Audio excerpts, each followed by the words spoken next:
Commission for March the 4th. We welcome all our friends and neighbors and guests to this meeting. It's an open meeting, and we're here to hear the public's interest in the projects. The first order of business is to call the roll. Who is doing that? Marina. Maria? Harvey Darkins. Clint Childs. Present. Philip Humber. Present. Christina Davis. Present. Michael Carmichael. Present. Warren Martinez. Present. And David Hudson. Present. We have a quorum for the meeting. The Planning and Zoning Commission makes recommendations to the City Council. Any item heard today will be heard by the City Council at its regular meeting on Wednesday, March the 26th, commencing at 9 a.m. If you received a notice for this meeting, you also received a notice for the City Council meeting. If any item is denied, the applicant has 10 calendar days to file a written appeal with the Planning Department. The appeal will then be acted upon by the City Council. If you're here to speak for or against an item, please state your name and address. For the record, comments should be limited to 5 minutes or less, although extensions of time may be granted by the chair upon request. At the conclusion of this meeting, the Plan Commission will have a workshop to plan for our next month's meeting. And that meeting, like all of our meetings, are open to the public, and it will be held in the large development center across the street at 423 West Ferguson in the large conference room. Our next item of business is minutes from the February 4th meeting. Have commissioners had an opportunity to review these? Any questions, changes, corrections? Mr. Chairman, I move we approve the minutes from February 4th. Second. Motion's been made and seconded to approve these minutes. Any discussion? If not, all those in favor say aye. Aye. Any opposed? Minutes are approved. The first item on our agenda is PD 25005, Robert H. Allen Testamentary Trust. Caleb? Yes, good afternoon, Commissioners, and to everyone here as well. These first two items are combined, or they're in conjunction with one another. So I'm going to present the two items together to give a full comprehensive view of what the applicant is requesting to do. Then at the end, I'll give the staff's recommendation for the two items. But important to note that the two items will need to be treated as separately for voting purposes. So this first request is to amend in a concept plan amendment located at the Cumberland Park development that I'm sure all of you are familiar with. The applicant is requesting an amendment to this approved concept plan in order to change the zoning for a portion of the concept plan. And let me give a very little amount of backstory maybe on this area. So this property was rezoned, this area I suppose was rezoned in 2003 as part of the larger Cumberland Park development. During that year, the application had multiple revisions, multiple PZ and council meetings, community outreach meetings to hear neighbor concerns. The end result of those meetings was the zonings that you see here. 7 PCD, Planned Commercial District parcels, 1 RPO, Restricted Professional Office portion, and then a 50-foot wide AG agricultural buffer located along the east and then running up to the north side of that property, intended to buffer the residential development from the commercial that's going in there. These rezonings were all a part of a larger sort of concept plan for that area, and because the applicant is proposing to amend a portion of that concept plan, that's when this needs to be amended. The concept plan would require that in order for them to do a multifamily use, which is what they're proposing to do, as you'll see kind of on the next zoning, that concept plan be amended. So that's what the applicant is proposing with this PD 25005. And that's why it includes the entirety of that portion. That's the entire portion that was included in the 2003 Cumberland Park rezoning. So typically what you'd see now is a rezoning where it's all one planned district. At this time, they rezoned it kind of comprehensively with the PCD, RPO, and agricultural. It's a little different than maybe what we would see now, but kind of functionally the same to maybe something we would do today. So they're coming in to rezone that entire, not rezone the entire, sorry, amend the concept plan to allow for the multifamily on that portion.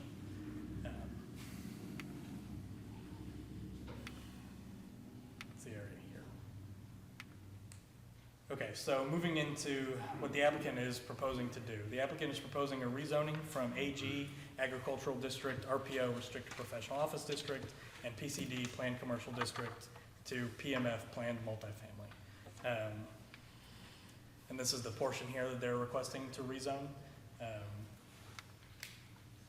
The request would amend the future land use guide to be mixed use. Currently, only a portion of that is mixed use. They're shown in purple. The rest is single family, medium, low density. This would kind of bring that entire area into one uniform mixed use center for the future land use guide. The applicant, so this is a proposed phase development for that area there. The applicant is currently only intending to develop under what's labeled there as phase one. Important to note there on that property that the 50-foot landscape buffer that is shown as the AG landscape buffer is not included within this section. That is intended to remain there along the north side of the property. However, the applicant is intending to absorb that agricultural buffer along the east side of the property. But also important to note, as you can see kind of denoted here, basically the entirety of the east side of that property is within the 100-year floodplain, or on phase two, located actually within the floodway, which is essentially undevelopable land there. This is the applicant's proposed request for that phase one development. The applicant is proposing 251 single-family and duplex-style residential units at a density of approximately 6.2 units per acre. As denoted on that site plan, those units are restricted to single-story in height. They're not multi-story development. They're just single-story. I believe everything there is this is a gated development as well, with access to Centennial Parkway, and then fire emergency exit there located on the west side, where I believe that's Brookshire's puts out right there on the west side of that property. As you can see as well, talking back to that portion along the east side, the applicant is not proposing on this site plan to develop anything on the east where that 50-foot buffer would be. Another thing to note, as I've shown in the two-phase development, the applicant is requesting to rezone the entire tract there to planned multifamily. But they are only proposing a site plan for phase one. So important to note that if the applicant comes in to do phase two at some point, they will need to go through this process again to amend the site plan, or to amend that PMF. They'll have to produce a site plan like this. It'll be the same sort of concept, same thing there. But they won't have to amend the concept plan as they're doing today. Just kind of what you'd see typically in a phased plan development, that they'll come in and resubmit a new plan construction, go through the process all over again. The applicant has also held a community meeting on February 25th, where they answered questions from the community. And so for both of the notices that were mailed out, 1 was returned in favor and 3 were returned in opposition to the request, that are located within the 200-foot buffer. I believe for the first one, the protest calculation is a little under 6%. For this one, the protest calculation is 3.96%. Opposition is generally against the development of that area and the impact that it would have on the natural landscape there. Staff has performed a technical review of the 2 requests and find that they are consistent with the approval criteria. Staff recommends the approval of PD 25005 to amend the concept plan, as well as the approval of PD 24036 to rezone the portion of that property to PMF. All right, Caleb, thank you very much. Commissioners, any questions for city staff?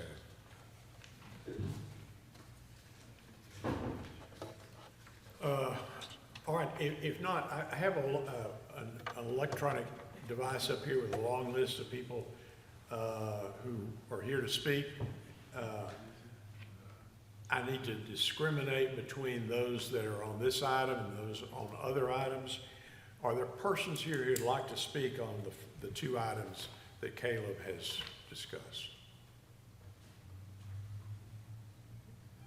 See somebody in the back, maybe. Yes, sir.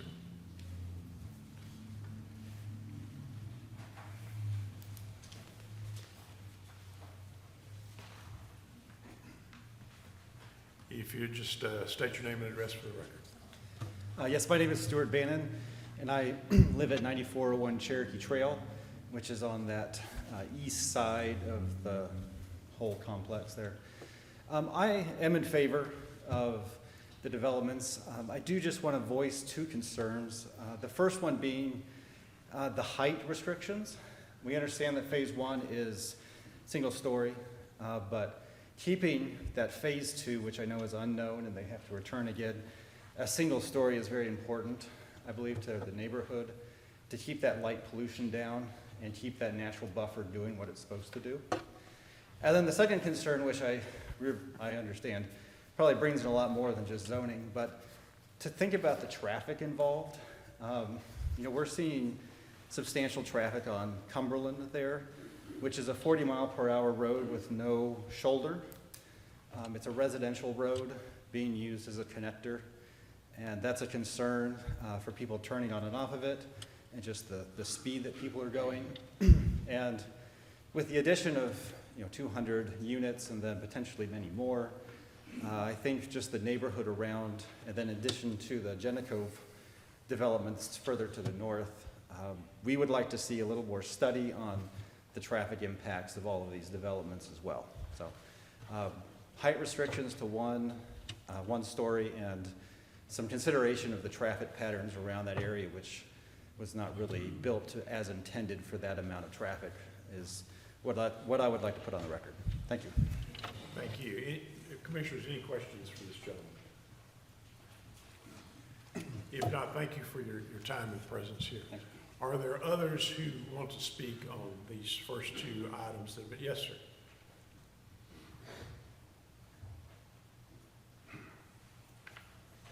Good afternoon. My name is Louis Paul Owen. I live at 707 Cumberland Road, one of the red ones you saw up there that was in protest to the expansion. Not very good at this.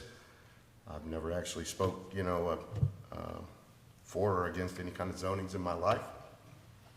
What I am here to tell you about is when we moved to Tyler 40 years ago, the most beautiful, luscious green landscapes you ever saw in a city, coming from Houston. It is why I fell in love with Tyler. My entire life, I worked really hard, our family did, to do all we could for the city of Tyler, and we still do today. We, over that time, it was always a dream to live on Cumberland Road. I grew up on Radcliffe nearby, and Cumberland was sort of the pinnacle of not being in the city, but having your country life and having your quiet and peace and nighttime skies, stars and all of the creatures we see, which is something I'm really passionate about. I understand developers aren't necessarily, but to relocate an endangered species or a protected one can be a bit of a thorn. And I have some video of 3 different endangered species that are on those lots. They live back there. They come into my lot, into Jim Strange's lot, Todd Parker's. One is a bald eagle, and it has probably got a family in there. This does need to be looked at. I have video of it just yesterday. It's been there for at least a year. It comes through our properties almost every other day, fishing and hunting. Now, that's the bird of our nation, protected. We love to see those things. Those will go away. We have kingfishers. We have American snapping turtles out there that are the dinosaur back ones. I've seen these things. I have videos of different things like that. The luscious green behind our homes is what gives them the attractiveness. This is what it's all about. Texas is good at, preserving things. I think we always care about creatures and people alike. The noise pollution, which he mentioned, the traffic that will increase, it's just, is it necessary? Can you not go to phase 2 instead of phase 1 where nobody's really buttressed up against all this? So on behalf of those who voted with me on Cumberland Road against this proposal, I want to thank all of those people, and I implore you to take a longer, closer look at that land you're talking about destroying. Thank you very much. Thank you, Mr. Owen. Any questions for this gentleman? Thank you, sir, for your time and presence. Are there others who wish to speak on the 2 items that city staff's discussed already? Yes, sir. Ma'am, I can't see. Could we get the protest map up here? Yeah. Would you put the protest map back up? Okay. Yes, ma'am. Hi, my name is Bonnie Mayward. I live at 1510 Luann Lane in Cumberland Estates. And this is just a question, because I know we're just talking about this development, but seeing the phase 2. And I believe at some time Centennial from Paluxy is going to be going through. There's been a road there. And so I'm wanting to know, because if you go into all of this addition, at some point, they're gonna wanna be able to go to Paluxy without having to go through Cumberland Road. Do you have number one, is there a goal to expand Centennial to Paluxy to accommodate this? And if 2, do you know the time frame? No. To both? No to both, sorry. Well, Kyle? Centennial Parkway is on the master street plan, so there is a plan, yeah, to connect from here to Paluxy. But in terms of time frame, that's unknown. Okay, because that would really increase traffic all around our development, so, thank you. Thank you. Are there others?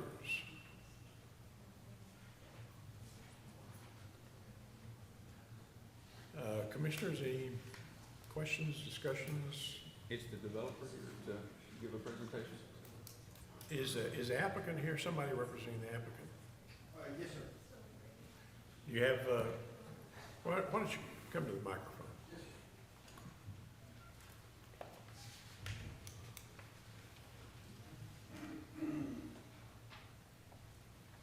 Just to state your name and address for the record. I'm Steve Fritzer. I'm with Ventura Realty. We are the ones that have the property under contract. Any responses to the public? We did have a meeting the other day where I explained who we are and what the product actually is going to be, but I'll restate it again briefly for everybody. We own about 110 to 112 multifamily properties across the United States. I was brought in to get the development department spun up, and we're focused on build to rent, right? And what the product actually is they are 1, 2, and 3 bedroom single family homes that are arranged as you saw on the site plan. It's not super clear because it's kind of packed in there, but each one of these houses will be 10 feet apart from each other, have a 10-foot backyard. Wildly popular option for people who don't want to have the maintenance issues of owning a home, or for people who can't own a home. Our price points, the rents are about $2,000 a month. We have our own management company where we'll maintain everything internally, so we have all the controls on that. What I will respect is that 50-foot ag buffer that goes around the entirety of the property, right? Everything that's shown, I'm going to respect that. The other thing to note is there is some drainage that is coming from several of the residents on Cumberland Road that come through the property. We will pick that up and kind of make things a little more cleaner, more engineered, and more efficient. Regarding traffic, This is a residential neighborhood, a first-class residential neighborhood. People will be, you know, in and out of this about as much as they would any other type of neighborhood. It's gated. We provide our own security, and I think it's a really exciting product, and we're excited about the opportunity to be in Tyler, Texas. Thank you. Any questions, commissioners, for this gentleman? Yeah, it's indicated on the map of the 50-foot along the north side. Is this also going to go down the east side? Yes, sir. Okay. It was platted, I think, back in 2003, Right. as he had stated. We're gonna respect whatever is there regarding that 50-foot Yeah, because line. on this one, it did not show the 50-foot easement, basically through the wetland. Right, yeah, and all that floodplain stuff, we're gonna leave that alone. We're gonna leave that as is. The floodplain, and there's some wetlands back there along the creek, we're gonna just stay right out of that. And what you're calling the ag buffer, that's labeled as the landscape buffer? Yes, on it's the same ours? thing. Mhm. All right, commissioners, any other questions? Thank you, sir, for your time and presence. Thanks for having us. This is an opportunity for the public to speak, or there are persons who want to speak on, well. Can I ask the gentleman a question? Come to the microphone, please.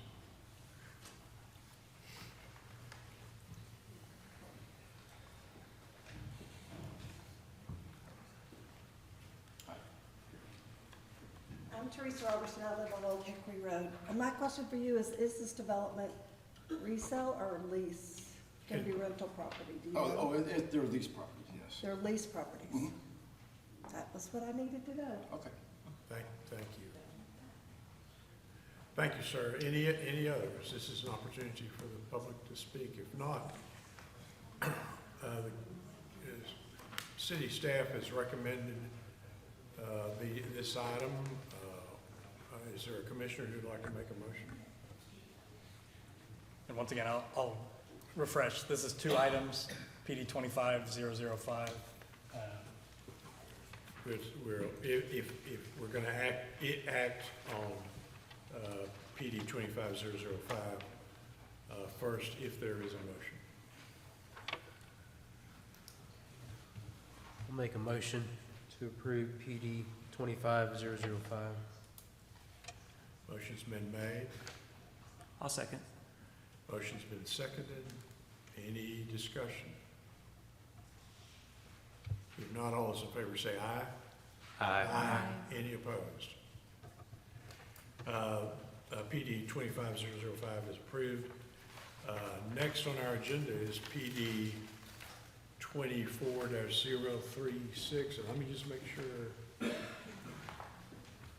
there aren't persons who signed, no one signed up to speak on this item? This is part two of the one we just did. Yeah, part two. Item two on the agenda. Any questions for city staff? Any public input? Is there a city staff's recommendation is to approve? Is there a motion? I'll make the motion to approve PD 24036. I'll second. Motion's been made and seconded to approve this item. Any discussion? If not, all those in favor say aye. Aye. Any opposed? Items approved. Those items have been dealt with. We're moving on to PD 25-003, Jenico West Mud Creek. Good afternoon, Commissioners. This request is asking for a zone change for R1A to PUR. It is located west of northwest intersection of Cumberland Road and Paluxy Drive. The applicant is requesting the zone change to develop detached single-family homes with private streets. The adjacent properties to the north, south, and west are zoned R1A Single-Family Residential District and are developed with single-family homes or undeveloped. The adjacent properties to the north, east, and west are zoned PMX D1, Plan Mixed Use District, PMF, Plan Multifamily District, AG, Agricultural District, C1, Light Commercial District, and RPO, Restricted Professional Office District, and are undeveloped.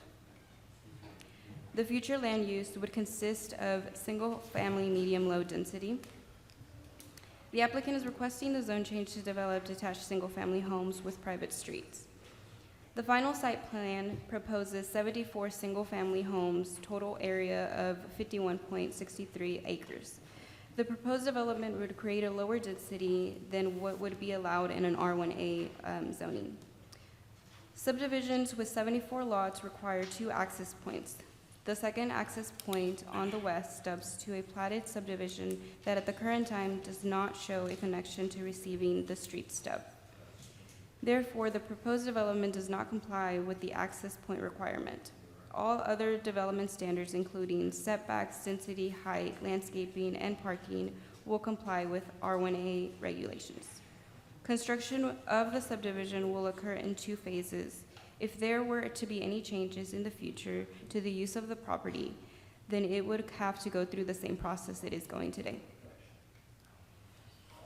Of the 9 notices mailed, no notices were returned in favor, and 3 were returned in opposition of the request, for a total protest calculation of 14.98%. The opposition stated concerns about privacy, traffic, and density. Staff has also received notices from neighbors outside of the 200 feet mailed notification area in protest of the request. Staff has performed a technical review of the request and finds that the request is generally inconsistent with the approval criteria. Staff recommends, if the development to the west will be created with a private street, to table the request until the development is shown as one. Any questions for city staff? And repeat that last part of your comment, just to make sure I understand it. Our recommendation? Yes. We recommend to table the item until, if the property to the west is also included in creating the private street, to show it as one whole development. That's the staff's recommendation? All right, we've got a recommendation for this, from the city staff about how to, what their recommendation is, but because this is a public hearing, persons here who would like to speak are certainly entitled to do that. And the first name I have on my list is John Souls. Mr. Souls?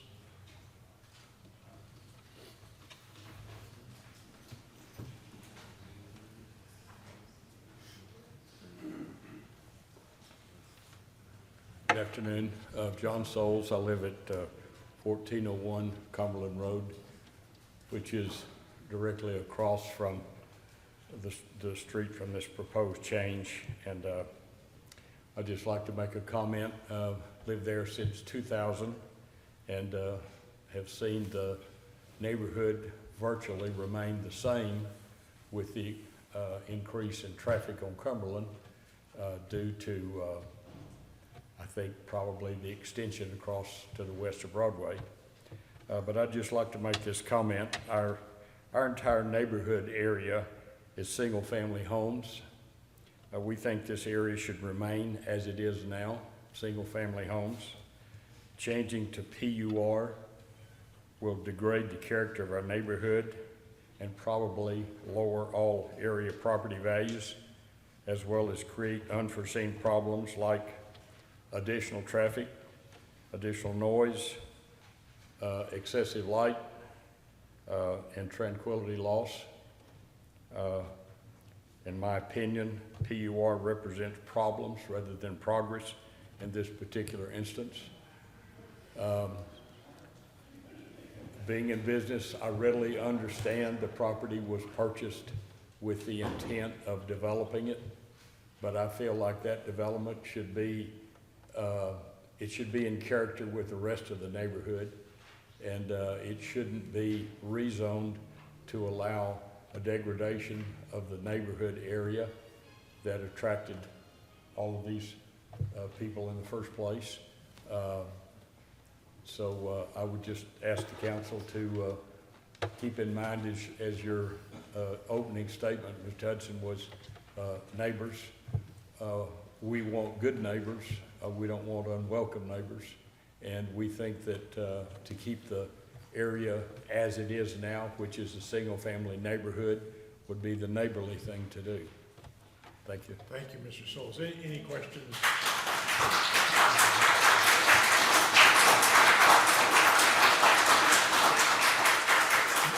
Thank you, Mr. Souls. Any questions from the commission? Thank you, sir. Thank you very much. The next name I have on the list is Chris Reed. Chris?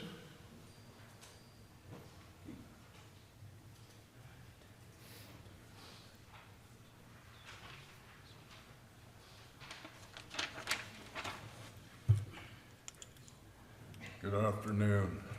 My name is Chris Reed. I live at 1502 Cumberland Road.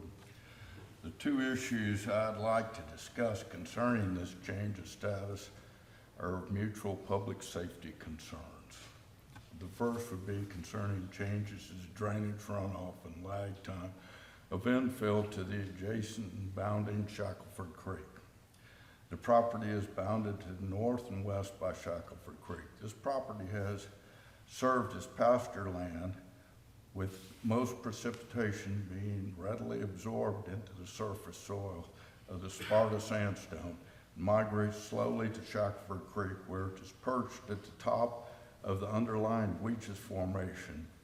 Roads and parking lots affect the runoff as quickly overload the adjacent surface drainages and flooding downstream. Shackelford Creek crosses Cumberland Road to the west of Cherokee Trail. The creek crossing is made with an entirely inadequate 36-inch culvert under a substandard road. The 100-year flood level is usually to be avoided for development properties. As this has not been a significant influence in the past as pasture land, needs to be evaluated in accordance to future development of proposals. It is suggested that a detailed study and recommendation be made to avoid future potential problems and determine potential remedies beforehand. The second issue would be the routing of additional traffic onto Cumberland Road. As a 38-year resident on Cumberland Road, I have witnessed and used it as the original settlers of the neighborhood put it in. It was an oil-top sand road used over much of East Texas. After a few years, the county applied a 2-inch single layer of asphalt immediately on top of the oil sand base without any further effort to bringing the road to TxDOT specifications. The road measures 22 feet in width with no particular crown other than the centerline stripe. There is no shoulder or drainage and only a small amount of rain causing flooding. Most neighborhood roads are a minimum of 32 feet with curb and gutter. Since the creation of Loop 49 in Cumberland Village Mall, along with the annexation into the city of Tyler, traffic has quadrupled on this substandard road. Additional traffic from the proposed development would only promote more traffic and additional safety problems. Before allowing access to Cumberland Road, the city should take care to bring the road to at least adequate TxDOT safety specifications. The city had no problem with designing and building West Cumberland to the Faulkner Park area. The tax base from the residential properties on the east side of Cumberland Road should earn just a little effort for improvement of deteriorating conditions to our part of the road. Promises have been made since the annexation to improve Cumberland Road, but as yet there has been no delivery to this effort. It is hoped that the city of Tyler could develop a mutually acceptable plan between residents, developers, and the city prior to granting any changes in zoning. Thank you. Thank you, Mr. Reed.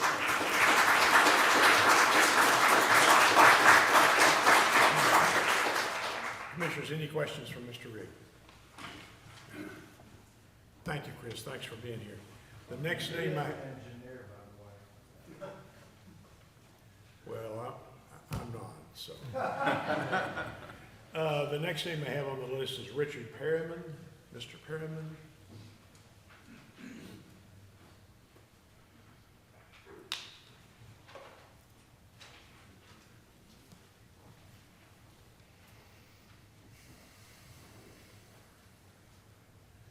Take your time, sir. Unfortunately, old age gets us all. Richard Perryman, 9142 Old Hickory Road, Tyler. Gentlemen speak much more eloquently than I can. My concern is traffic, traffic, and more traffic. Single-family homes was what it was originally plotted for. Unfortunately, the roads can't even handle single-family homes, much less a higher density. Cumberland Road, as these gentlemen have adequately pointed out, you can't get off on Cumberland Road out of Old Hickory, my subdivision, Cumberland Estates.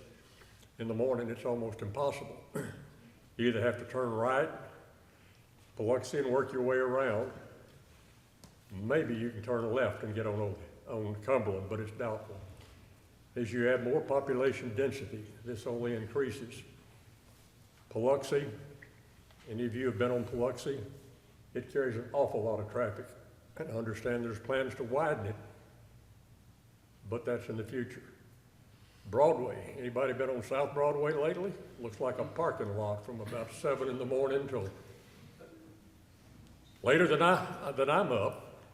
Here again, as you add more density, we just exacerbate the traffic problems we have, and I would urge you to retain the single-family homes, similar to what the neighborhoods surrounded are, and at least doesn't make the traffic flow that much worse. Thank you, ladies and gentlemen.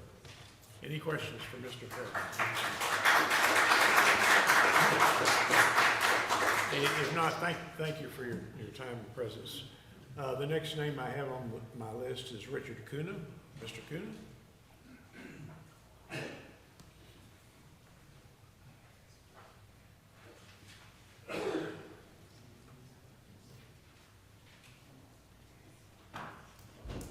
Amen to Mr. Perryman's old age gets us all.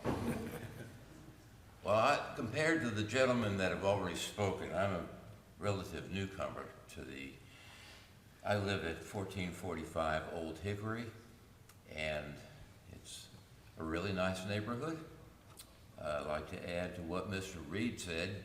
Back during an ice storm, there was such a dip coming down one of the hills on Cumberland that cars were going out of control and off the road because of the poor condition of the substrate of the road. But my concern is, again, traffic, and more traffic, and all of that multifamily housing just really concerns me as a single-family homeowner in a very nice area. And we ask you to really look at this very hard, because there's a lot of people that don't like it. Thank you.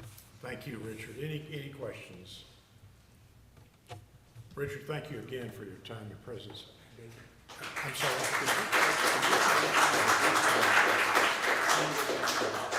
Yeah, we can talk about that when the applicants.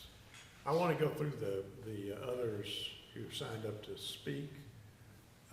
Chris McNartney, I'm sorry, sir.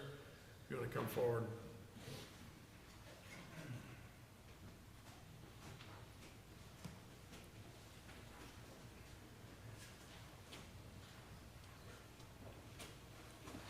Thank you all, commissioners. My name is Chris McNartney, and I represent the Genicove Group.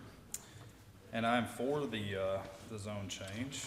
And I wanted to kind of go through some of my notes here with you all. So, commissioners, the Genicove Group has requested a zone change of the property northwest of Cumberland and Biloxi from R1A to PUR. The reason for this zone change is to private this development of the 50-acre in the zone that we're requesting. So, yeah, absolutely. Sorry, did you hear that? Okay, thank you. So, like I'm saying, the PUR zone request is strictly for the area that's shaded in green. I don't know if you can pull that up. to make this section here private. There's no, Genacove Group has no plans to make this a multifamily, regardless of what the PUR zoning allows us to do. This is just strictly for single family, the larger estate lots of half acre plus or minus with a variance. We do have 74 lots shown on the plat, the layout, I'm sorry, not plat. But there is no multifamily there. So it is strictly for the gating of the subdivision. So like I was saying, our intent to make the existing Wilder Trail private by gating approximately 300 foot north of Cumberland and making the area nicer for the larger estate family homes. We would be conforming to the R1A, which is single family, but need the PUR to make the areas private. Unfortunately, we have not been able to reach an agreement with the neighbors.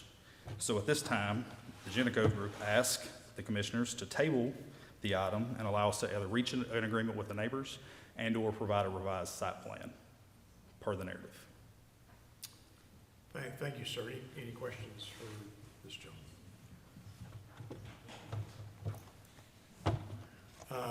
Again, thank you. Yes, sir. Thank you for your Thank you. time. What is the meaning of private, please? Yes, sir.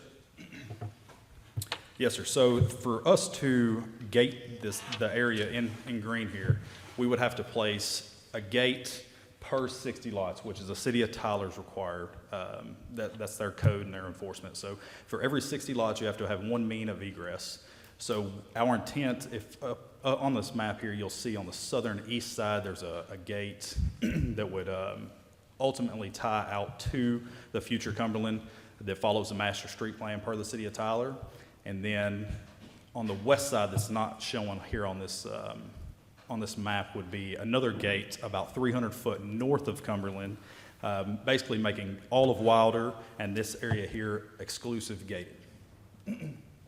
So it'd be a private neighborhood, no multifamily attached living.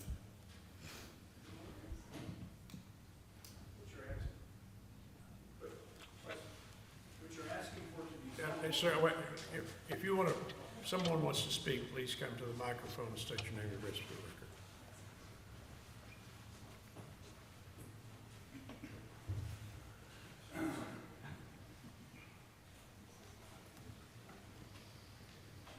record. Randy Johnson, live at 1501 Walana Drive.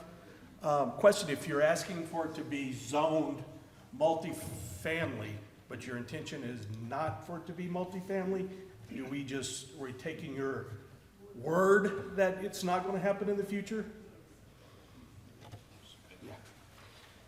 Yeah, to answer that question, so the city of Tyler requires the zoning of if you want the neighborhood or the area to be private or gated, you have to go to a PUR zoning.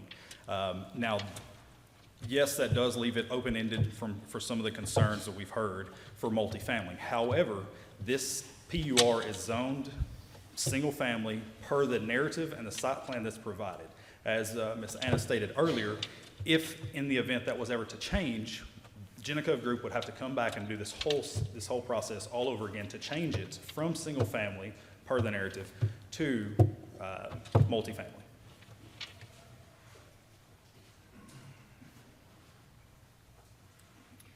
Thanks again for your time and presence. I also have Jim Clark signed up to speak. Mr. Clark?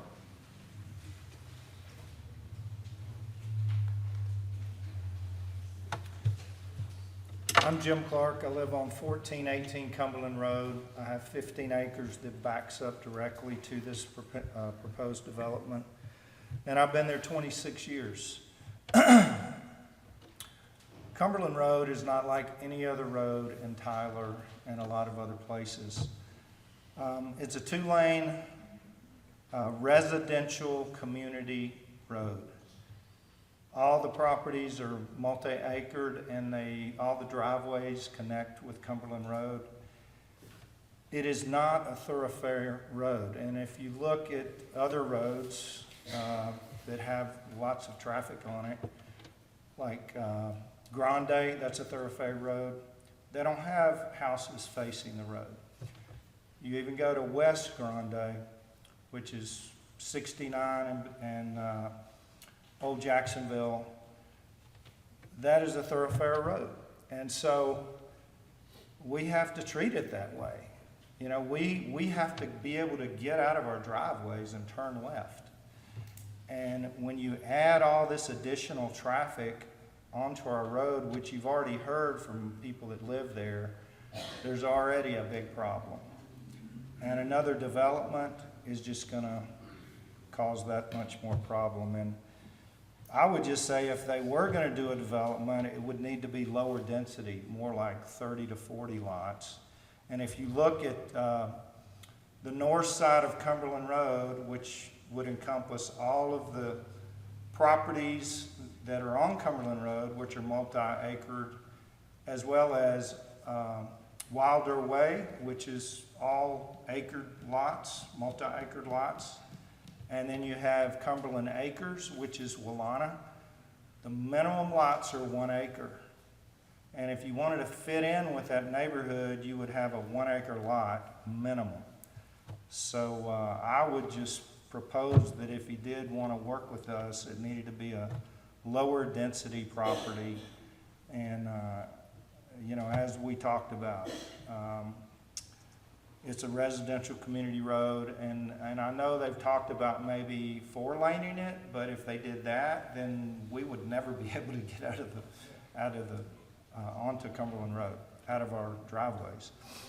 I would suggest in the future, if you were gonna do something, is to maintain it as a 2-lane road and have a center lane with a turn lane. So I thank you for your time.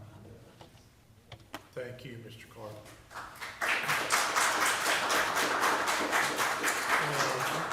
Also, I have a notice that Mr. Needham is here, would like to speak. Jimmy?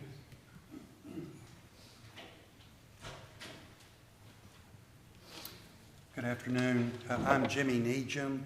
My wife and I, Michelle, we live at 1308 Cumberland Road. We've been there 30 years, where we raised our kids, and we plan on staying. And just so that you get an idea where we live, can you put up the protest map, which has Wilder Trail on it? Yes.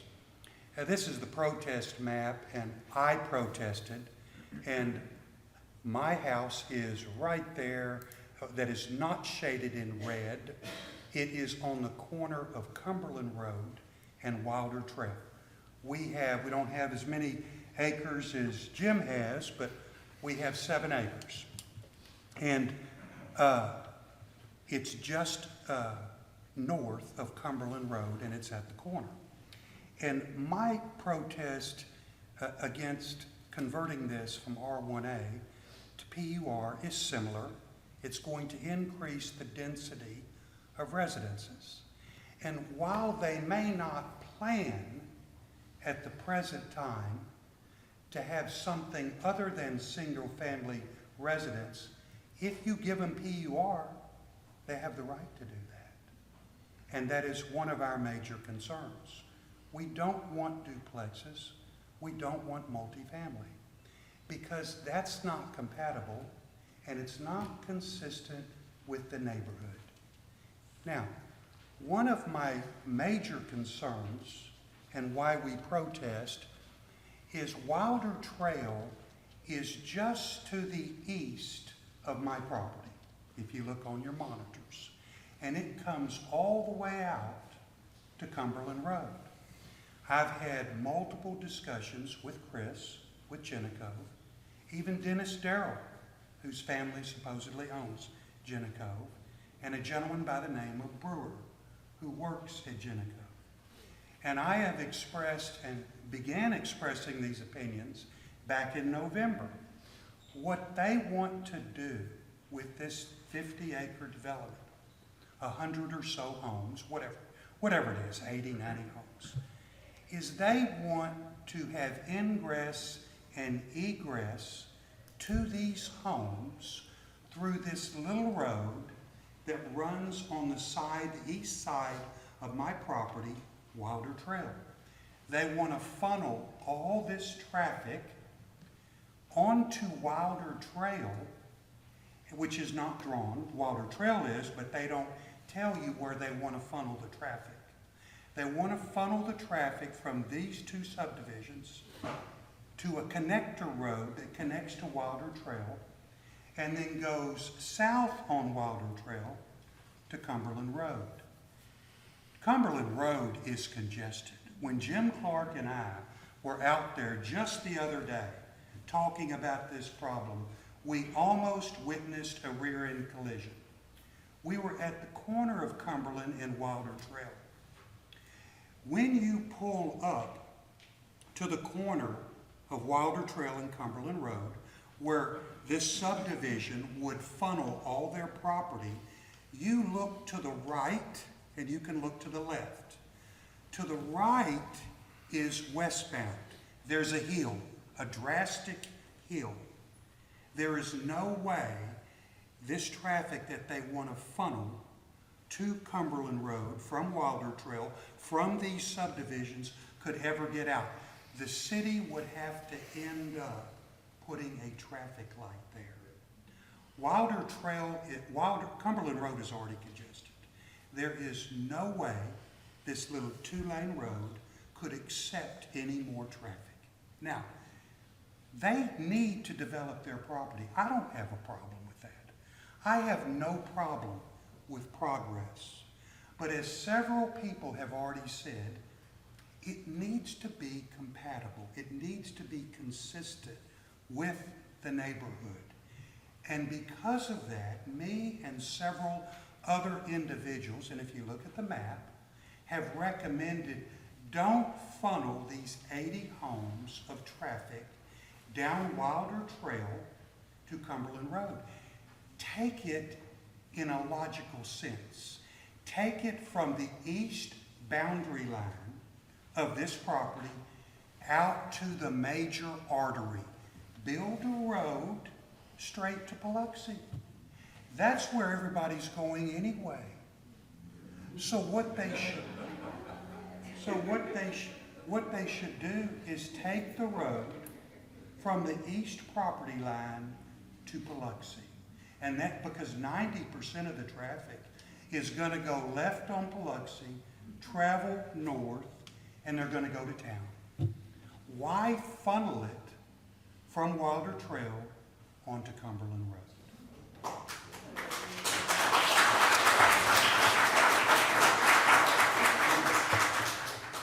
I'll say in closing, I've talked to the Dennis Darrell about this. I've talked to Trey Brewer about this. They are resistant to that. And they are resistant to that for one reason, and one and only reason. And that is they don't want to spend the money to do it right. They want to use this little residential road to take all the traffic to Cumberland at the expense of the people that live on Cumberland Road. I'll be glad to answer any questions if any of you have any. Thank you. Commissioners, any questions from Mr. Needham? Ma'am, ma'am, come to the microphone, please.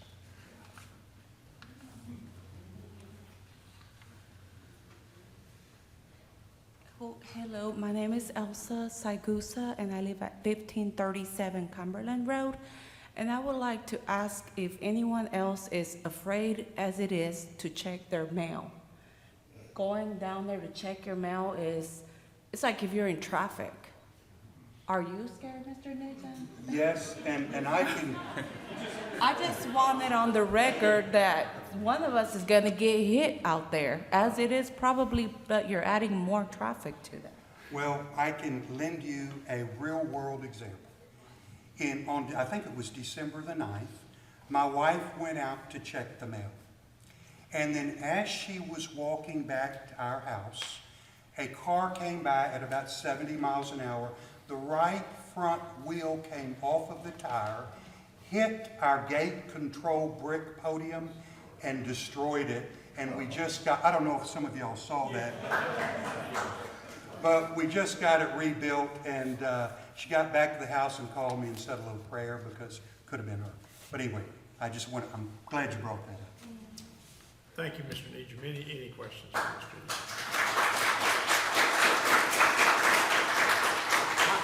I do not have any other names of people who've signed up to speak, but if there are persons here who would like to speak, this is a time. Gentleman in the back.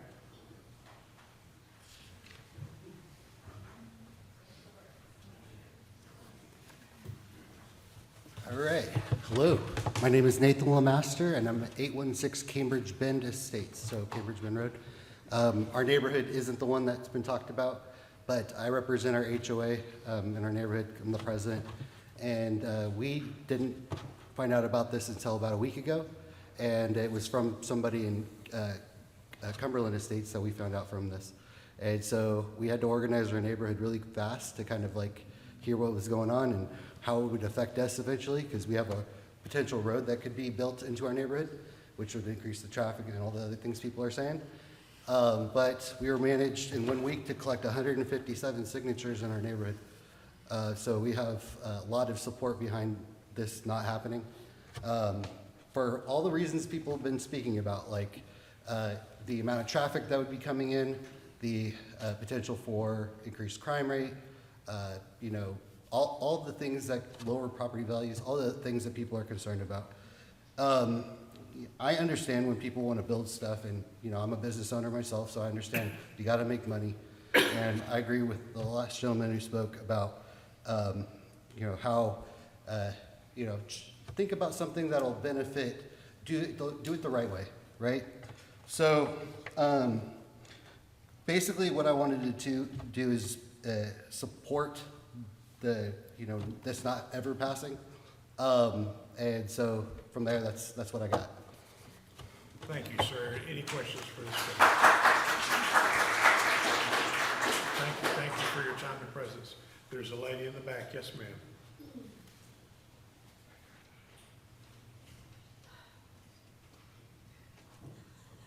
My name is Patty McElligott. I have lived at 1445 Old Hickory Road since 2011.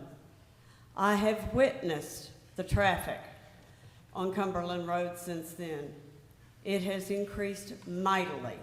I have watched mailboxes be destroyed up and down Cumberland Road, and there's been a lot of them. I've seen that traffic. It's not fun to fight it, trying to get out of there, no matter what time of day. I'm also concerned about my property value. I wouldn't want to sell my house. With all that going in, multifamily development, the value of our homes is going to go down. And that's not fair to us for what we paid for our homes. That's not fair at all.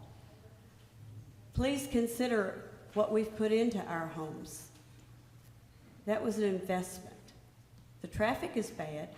How would you like to have to get out and sit and wait, and you have a doctor's appointment? Doctors don't like to wait. Their time is important too. And you have to be somewhere. You have to be at work. Your boss doesn't like you to be late. Please consider all of that. Jenna Cove may tell us they're not going to do all of that. How are you going to hold them to it? Words are words. Words are only words. Thank you for your time and presence.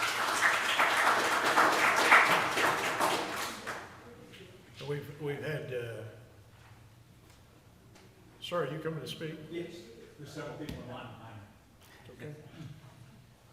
Can you pull up the protest map? My name is James Parker. I live at 1538 Rolana. I'm one of the lots shaded in gray. I do want to protest that. I don't think Wes is here, but I think he will protest it also, so there's two there in red. My question that I couldn't get answered is, what is the 20% rule that you talk about in the letter? There are standards in the city ordinance and maybe state law about the proportion of protesters that have to be overcome if this item goes to the city council. Right, my question is math. 20% of what? 20% of the linear line footage of the exterior of the property? 20% of the people who live within the protest zone. Okay. So I think we're way above that, because when we originally didn't oppose this, that was fine. My question would be, are they doing this because they got it approved now? They own 85% of the linear footage now for a protest, that we wouldn't have a protest if that's the way it's figured. You'll understand my point there? All right. To Chris's point, on my way up here today, the city was out there, the street department, cleaning out the culverts, because they backed up again this morning at Cumberland Road, across, what's the name of the creek? Shackelford? Shackelford Creek had backed up again. So if we put this density in there, he is correct. It's going to create a larger runoff, and I think that's something we need to look at with the city. Either, do they own that portion of the road, or is it state? I think that's actually a city road. They're going to have to increase the culvert capacity to handle the water runoff. The other issue I have is the density. And then the third issue is, when we first talked to Genacove about all of this, they said there were going to be a buffer zone between us and the development, 100 feet or so, and we'd be allowed to purchase that. I don't see that anywhere, a buffer zone in this site plan. The third thing is, I didn't see the site plan till today, and so it was not in any of the documents that were sent by the city. So I realize it's going to be tabled, but when you send it back out, can you please put the site plan? The last thing is I think what everybody else's position is, real estate, everything has to be in writing. My position would be Genacove needs to put something in writing that they would not deviate from this plan. I think the other thing that's misunderstood, I think there is an egress going to Paluxy on this. Can you pull that up on the site plan? It does appear that they're going to have a road out to Paluxy, so my position would be, if they have to have two egresses, then they put two out to Paluxy, because they are correct, adding that amount of turn. My wife's a walker. She's out there at 5:30 every morning walking in this area, and it's starting to get very dangerous, just like what they're talking about. So if they put both of the egresses on the north and south side going to Paluxy, that would probably solve the problem. Thank you. Thank you for your time.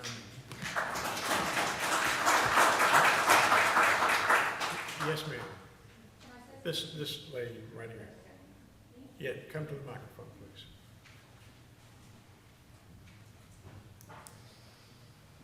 The commission gets paid by the hour, so. Well, good. Lucky for y'all, we have a lot to say. I'm Madeline Camp Wilkins. My story's a lot like others, except I actually was raised at Cumberland Road, 606 Cumberland Road, from the time I was 3 years old. And I still am there all the time because my parents are still the homeowners, John and Kara Camp. And then I loved the area so much, and the community feel it has while having big lots, everything that Cumberland stood for, so much so that I moved back to Tyler and refused to buy a home until I found one near my parents. I live at 1530 Wilana Drive. It is a huge passion project for me and my family to keep Cumberland Road what it was intended to be. And I think maintaining it as single-family homes, in addition to that with big lots over an acre, at least an acre, is very important to maintaining that. I understand if there is a need for multifamily homes. There was something up on the screen ahead of time showing that there was a ton of those right down the street that are going to be coming in soon.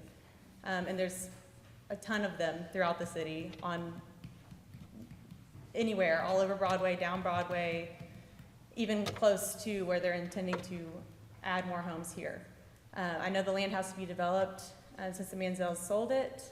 However, I think we really need to be strategic in how that growth is shown, and that it is bigger lots. Younger people looking for homes, we also are looking for bigger lots. That is very hard to find. Acreage will sell before a house will sell these days because we want the land. That makes it more enticing for people and will keep Cumberland what it is. I think obviously traffic is a big issue. My parents, the mailbox issue, my parents actually moved their mailbox so that it is within their Circle Drive, and had to get approval for that, and it was this big headache. But they did that not just for the safety of them, but also for the safety of the postal workers. It is very scary for them because cars come up really fast behind them. We also cannot have more traffic on Cumberland Road. It's literally falling off the edges because it's not equipped for that. So please keep that in mind. Thank you for your time and presence. Well, yes, sir. Yes, sir.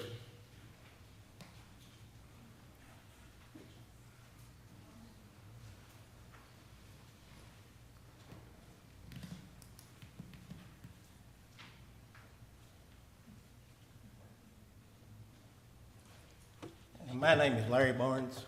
I live at 9159 Old Hickory Road, and I agree with all the eloquent speakers so far with the opposition. I just want to add one thing about the Cumberland Road issue is my wife and I moved there 25 years ago. We were outside the city limits, and we're next day after we moved in. And Cumberland Road was just like everyone said, it was more like a city street, residential street. When Cumberland Road was extended from Broadway to Old Jacksonville Highway as a thoroughfare, that opened our part of Cumberland Road into a thoroughfare also. It is not made to be a thoroughfare. This should have been considered before any of this expansion was, both the one mentioned before and this one, and any future ones, because all this is going to be developed out there. Cumberland Road is not a thoroughfare street, any way you look at it. It's dangerous on the side of the road. When we come out of Cumberland Road on Old Hickory, there's times you have to wait till 50 or 60 cars pass at 60 miles an hour each direction, because when the light changes at Biloxi and the light changes at Broadway, there's traffic coming both directions at the same time, constantly. That's all I wanted to add about Cumberland Road. Thank you, sir, for your comments. I want to maintain good relations with the rest of this commission. So I think that probably should be our last speaker, unless commissioners have questions. I said, I misspoke. Mr. Sauls, would you come back to, if you'd like to speak? Sorry. No, it's okay. Just an addendum that as I've listened to everybody present their points of view, it's occurred to me, I would urge the planning part of this committee to be sure that the drainage and the stormwater design of this, however it's done, doesn't negatively affect the drainage that crosses Cumberland Road. With a heavy rain, Cumberland is impassable.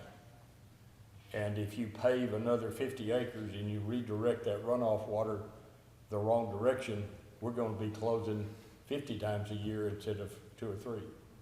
So I would just urge you to be sure to make sure that all the engineering addresses the terrain, like Mr. Ellis talking about, the percolation of all of that property around there absorbs a lot of runoff water. If half of it winds up being curbs and gutters and streets, I'd urge you to make sure that it's directed the right direction so that Cumberland, just imagine what a mess we're all gonna have to deal with if Cumberland is closed every time there's a heavy rain. It's gonna inconvenience the entire city. Thank you. Thank you, sir.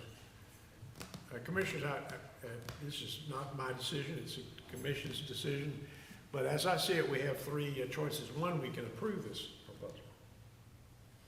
One is to deny it. And one that both the applicant and those who are opposed have suggested a continuation until a future date. Do we need a future date? And if that's the direction that we take, we'd like to have some notice for the parties of how long that would be. I'm open to suggestions from the commission. Mr. Chairman, I move that we table. I think the applicant needs to tell us whether he needs 60 days or 30 days to work out with the neighbors a little more information.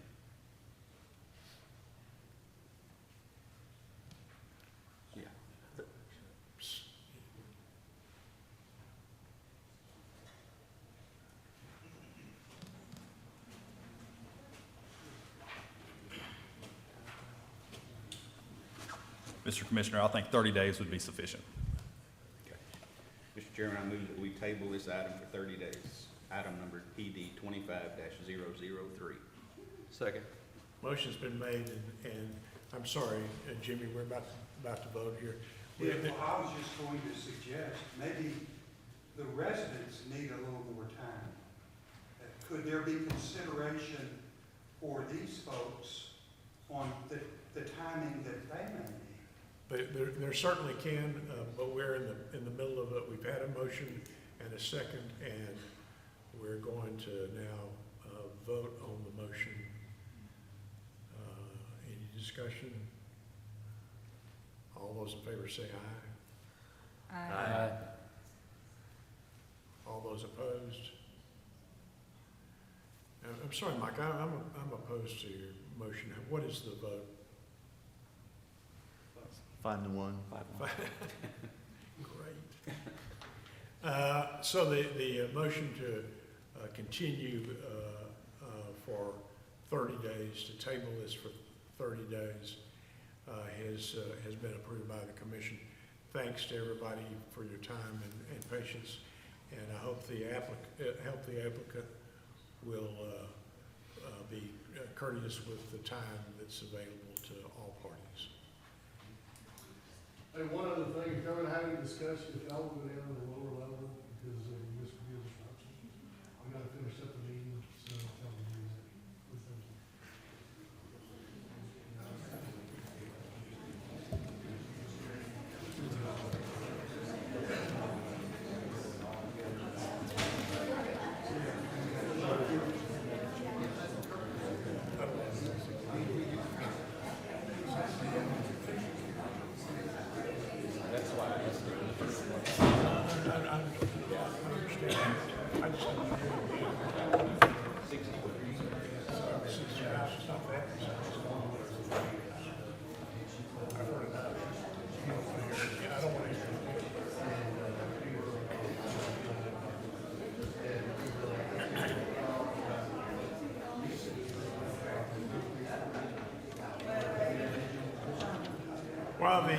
While the room is being cleared, I'd call Z25 to 002. No.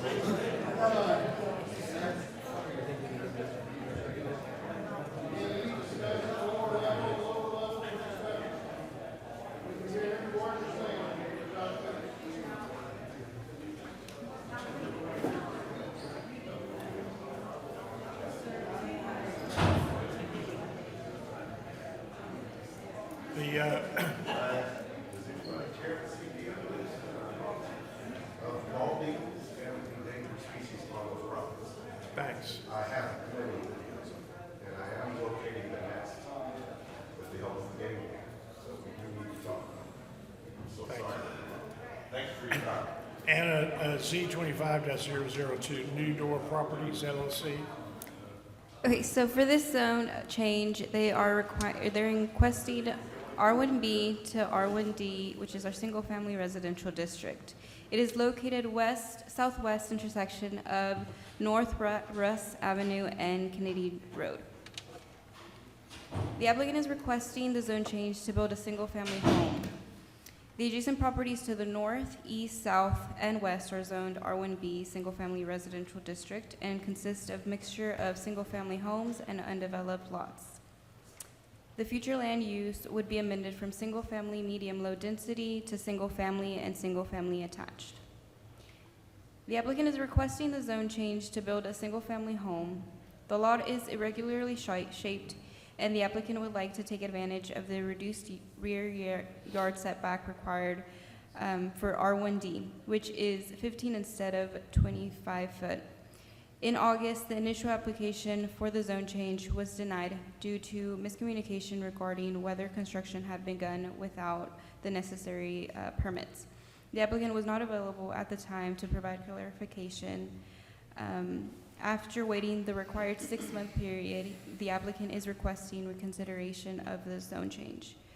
Of the 30 notices mailed out, no notices were returned in favor or in opposition to the request. Staff has performed a technical review and finds that the request is consistent with the approval criteria, and staff recommends approval of the request.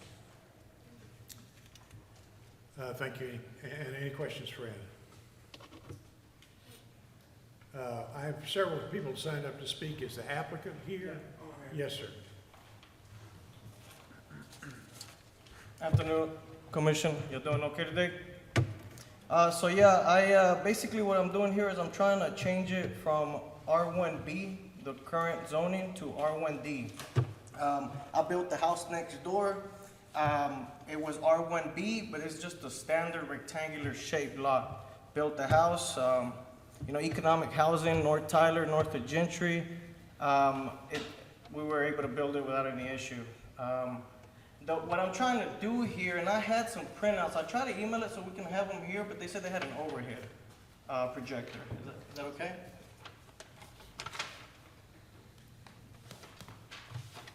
Well, first, I guess I'm gonna show you guys the, can everybody hear me?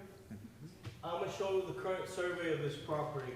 I owned 6B and 6A. 6B has been sold. 6A is where I'm trying to build the house at. Currently, the setback is 25 feet, right? 25, so I can't come and build, you could say, I guess, that would be west, this west boundary line. And the reason I want to be able to rezone it and push it back, because I want it to be in line, the house, with all these other houses that are facing Ross. If I turn the house and face it to Kennedy, reducing my backyard, kind of weird on the sides, it's gonna be pretty unmarketable once I go on market. I'm a real estate broker. I do quite a bit of houses here in Tyler area, and I know what buyers are looking for and what kind of turns people off, of course. This is my site plan. So here would be, this is a proposal, of course, between me and the guy that does my designs.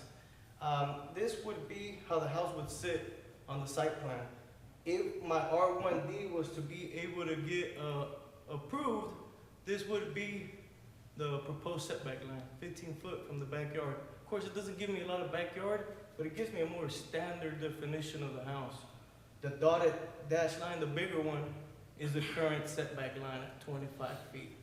So of course, like I said, I have a triangular shaped lot almost, but I'm still wanting to face it towards Ross with possibly an entry coming this way into the property. One more thing I wanted to add, I think back in August when it was denied, I think some neighbors were expressing concerns possibly with this alley. A lot of neighbors have already, fenced up this alley. I don't know if people have got it permission or came through the zoning to be able to block this city alley. But I am in no way trying to take any of the alley. I really don't care about it because my property line comes this way. I would fence it right here. I wouldn't want to come around and try to take any of this or, intrude or encroach into any of the neighbors' property.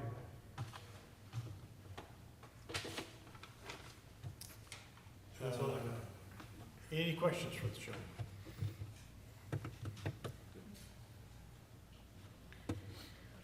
All right, thank you for your time and presence. I also have LaWanda Williams. Ms. Williams? Okay, is this part of, no, this is not for you to drive, is it? Oh, I'm sorry, I'm sorry. I'm looking at the wrong list. Eugene Caldwell. No, that's you to drive as well. So this is the wrong. Betty Mitchell. You would drive. I have something to say about Kennedy Road. What's on my list is 2502. Isn't that the Kennedy property? Yes, sir. Yes, correct. That's what I have on the Ray Boudreaux.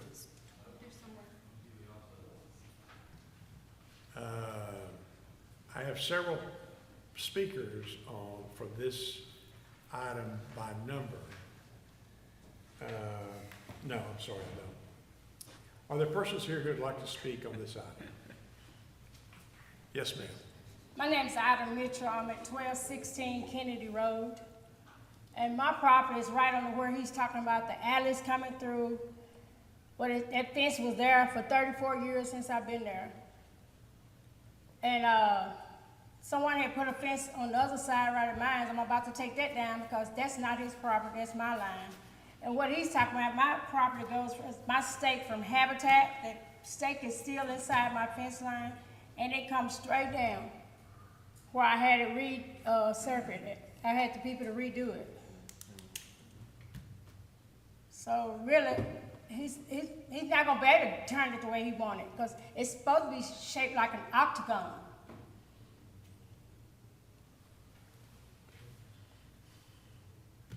That's what I was told by when we considered last time about this property. So are you opposed to this application?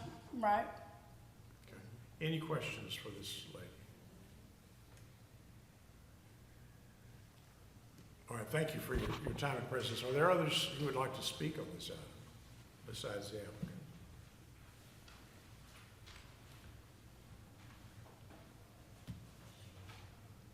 What's the staff's recommendation? Staff recommends approval of the request.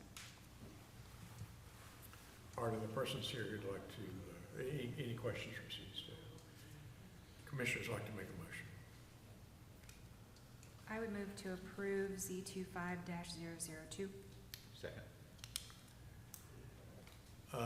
Motion's been made and seconded. All those in favor say aye. Aye. Item's approved. Next is Z25-001, Reginald Jenkins. I have a question, sir. We've moved on. Yes. Good afternoon. The applicant is requesting a zone change from R1B to R1D.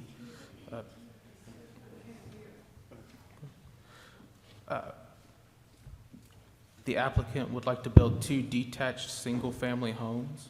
All adjacent properties are zoned R1B Single Family Residential District and are developed with single-family homes. The request is consistent with the Tyler First Future Land Use Guide, which identifies this property as single-family medium-low density. The request would amend the future land use guide to single-family and single-family attached. The property is currently undeveloped. The property has access to both North Gaston Avenue and North Hill Avenue. The zone change would allow the applicant to build 2 detached single-family homes facing each street after subdividing the property. The request is consistent with the Tyler First goal of adding more residential rooftops in the north end. Of the 21 notices mailed, no notices were returned in favor or in opposition to the request. All other departments have reviewed the application and anticipate no significant impact on services and facilities by the proposed rezoning request. Staff has performed a technical review of the request and finds that it is generally consistent with the approval criteria. Staff recommends approval of the zone change. Any questions for city staff? Is the applicant here? Mr. Jenkins, Reginald Jenkins? If not, are there persons who would like to speak on this item for or against? Yes, sir.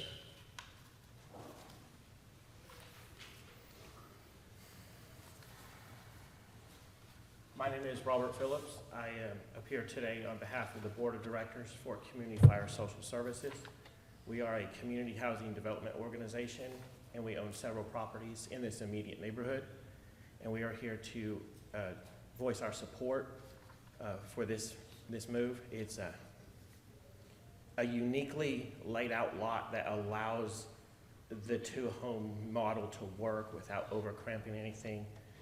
All of our studies that we have done internally show that this is a good idea, and we would like to recommend approving it. Thank you, sir. Any questions for this gentleman? Are there others who would like to speak? If not, the staff recommendation is to approve. Is there a motion? I'll move to approve item Z25-001. Second. Motion's been made and seconded to approve this item. Any discussion? If not, all those in favor say aye. Aye. Item's approved. Next is Z24042, custom homes. The applicant is requesting a zone change from R1A to R1B. The zone change is to build 4 detached single-family homes. All adjacent properties are zoned R1A, single-family residential district, and are developed with single-family homes and an elementary school. The request is consistent with the future land use guide, which identifies this property as single-family medium-low density. The property is currently undeveloped. The applicant is requesting the zone change to subdivide the property and develop 4 single-family homes. Under the current R1A zoning, the property could be subdivided to create 3 residential lots. The request is in keeping with the surrounding area, which consists of single-family homes. Of the 11 notices mailed, no notices were returned in favor, and 6 notices were returned in opposition to the request, for a total protest calculation of 40.88%. The opposition stated concerns about rainwater runoff, safety, increased noise, and impact to city services in the area. As the written protest exceeds 20%, a favorable vote of a 3/4 majority of the city council will be required to approve this request. All other departments have reviewed the application and anticipate no significant impact on services and facilities by the proposed rezoning request. Staff has performed a technical review of the request and finds that it is generally consistent with the approval criteria, and staff recommends approval of the zone change. Thanks. Any questions for city staff? So if it's left as is, they could build 3 houses on it instead of 4? That's correct, yes, sir. Any other questions? Are there persons here who'd like to speak on this item? For or against? Yes, sir.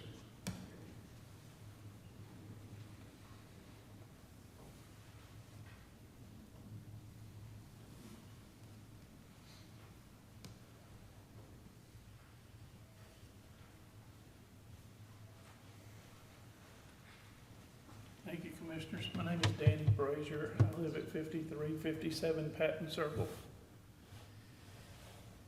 The problems that I'm having with this, a lot of it has to do with traffic and drainage. Dixie Elementary School is right across from this. There is a grade that goes up that hill. We have pictures here if y'all can pull the pictures up. We have them on thumb drive. Anyway, that is a 28-foot drop from Patton Lane at this area to Patton Circle. All the drainage water goes through my yard. There is no curb and gutter. There is no inlet boxes on Patton Lane or Patton Circle. If you start cutting trees down, the trees are probably one of the things that are holding a lot of the water back. There is only one 12-inch concrete culvert that handles all that water. And it backs up across the street from me. It backs up into my yard. Heavy rain season. I had 2 trees go down. One was on city right away, and we begged city to come out and pick it up. They never would come pick it up, so we ended up having to cut it. We're all older people that live on the circle. We don't want to have the noise. We understand that progress has got to be progress. But that size of a lot and putting that many homes on that size of a lot right next to a place that has got older people in it, I'm completely against the noise, the water runoff. Again, there's no curb and gutter or inlet boxes there. That water comes down that hill. If you put a car up there, put it in neutral and go down that hill, you'd be 25 miles an hour by the time you got to Patton Circle. And that's how that water comes down. And it has completely eaten my yard up. If you take the trees out, of this lot, which I call a junk lot because it's been there for 35 years or more. Nobody even wants it. It's that bad a shape. It's gonna take construction, a lot of construction to get it straightened out in order to be able to be used. But you put 3 homes on that property, I don't see how you can do that and be safe for the people that are gonna live there. They're not gonna have any room to do anything but stay in their house and park their car. Also, the speed of the traffic there. Dixie School in the morning, the traffic is unbelievable. And this is a 2-lane asphalt road. There's no shoulder, there's no curb and gutter, like I said, so there's no way to keep cars from jumping up over the road and coming into any of our properties.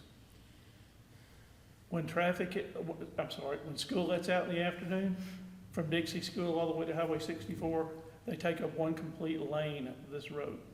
In order to come off of 64 and get onto 31, you have to come up on this hill. You can't see on the other side of this hill. If someone pulls out, they're gonna get T-boned right there. I'm a retired police officer, 35 years worth. I used to sit out here and work radar on this road. The smallest speed that I ever got was 56 miles an hour. It's a 35-mile-an-hour zone, except the 25 for the school. The highest speed I've gotten was 82 miles an hour.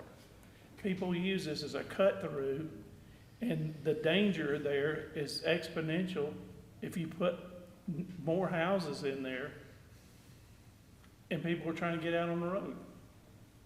We have all, in the neighborhood, have experienced the problems with the traffic and with the drainage. But my house seems to be the one that gets a lot of it. My next door neighbor gets a lot of it. My driveway has been completely washed away. If you take the trees out that are holding some of that water back, you're gonna have to come and help me get my house back across the road because it's gonna float away. If I forget and leave something in my yard during the rainy season, the next day I'm having to pick it up across the street. That's how much water comes down that hill on both sides. The drainage to me is the big factor when you start taking those trees out, because it is holding water back. When I first moved in there 35 years ago, it was like a country setting. We had no problems with Dixie School building bigger than it was. We had no problem with Normandy Heights when they built Normandy Heights, but we all have a problem with this property, with that many people being on that property. Right now, we're having to deal with the fair, the East Texas State Fair, built right next to our properties. That was noise enough. Now we're gonna have to try to deal with this too. That's too much. That's way too much. And again, trying to put 3 homes on that small of a lot, and it's gonna cost a fortune just to get the lot repaired. And there's no way to drain. There's no way to drain off that lot except right into our properties. And that's all I have. Thank you. Thank you, Mr. Brasher. Any questions for this witness? Would y'all mind putting the map that shows the existing zoning? Thanks.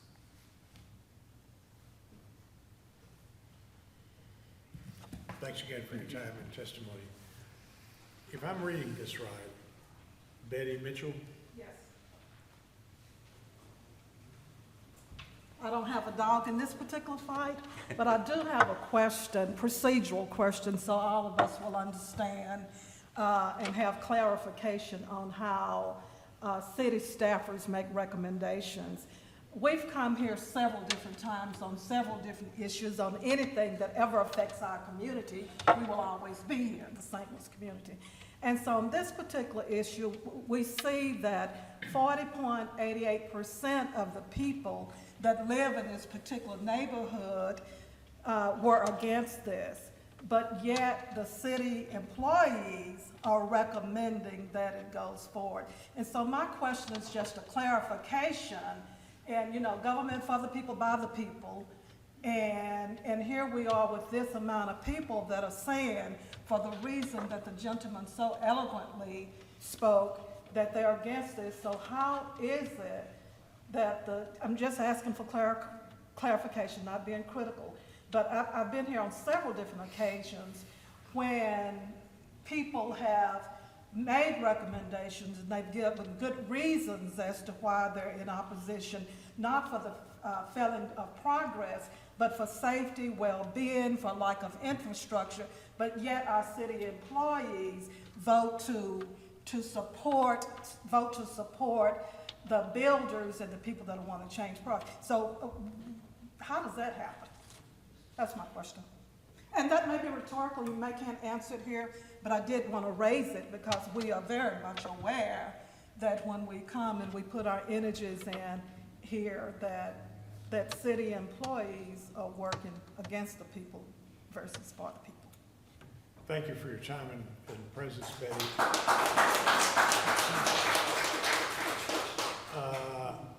If I'm reading this correctly, Cheryl Miranda. Yes. Hello, my name is Cheryl Miranda. I'm an employee of Custom Homes. So I came here to just set the record straight. So with the law that we have now, the zoning that we have now, we are allowed to put at least 3 homes with it being correct. I have a copy of what a survey would look like with those 3 homes, if I can put it on your overhead projector.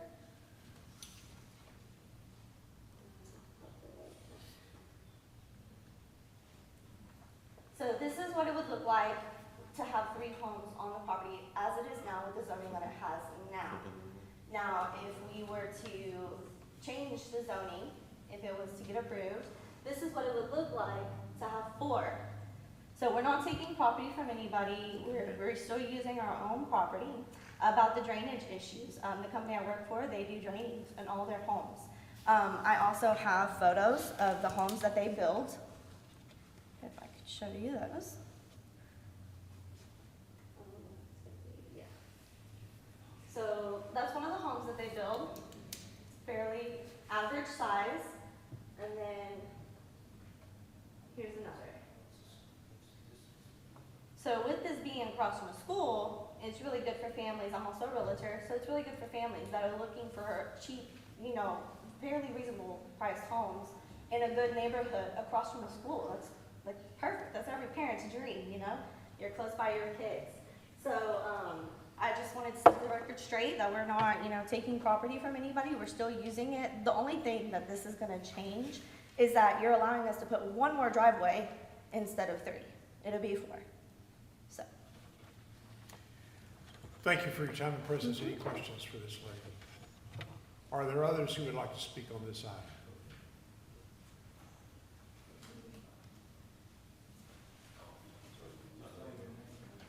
Yes, sir. If you'd state your name and address for the record.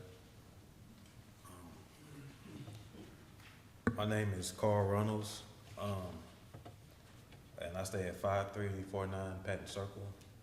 And me and my wife have been there for about 5 years, and we have a 1-year-old that lives with.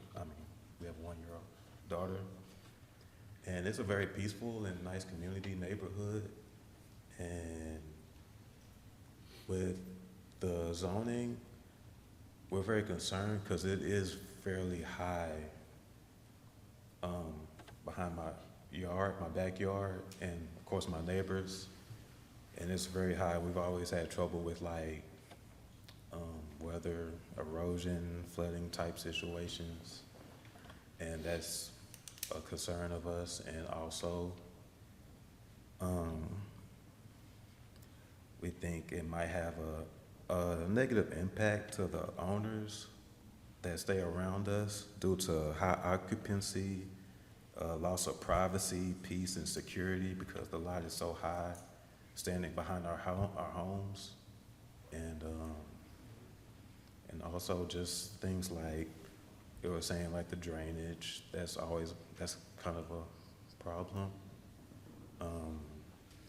Of course, the traffic is bad, especially when the school lets out. You can only go down 1 lane, and it's on a hill, so it's dangerous because you can't see what's coming. Somebody might try to jump and take it, and it's kind of scary at times. Even on the back way from the school, it's the same thing.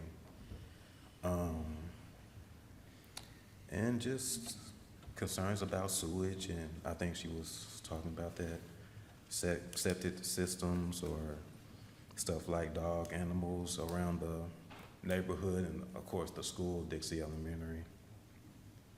And I think that's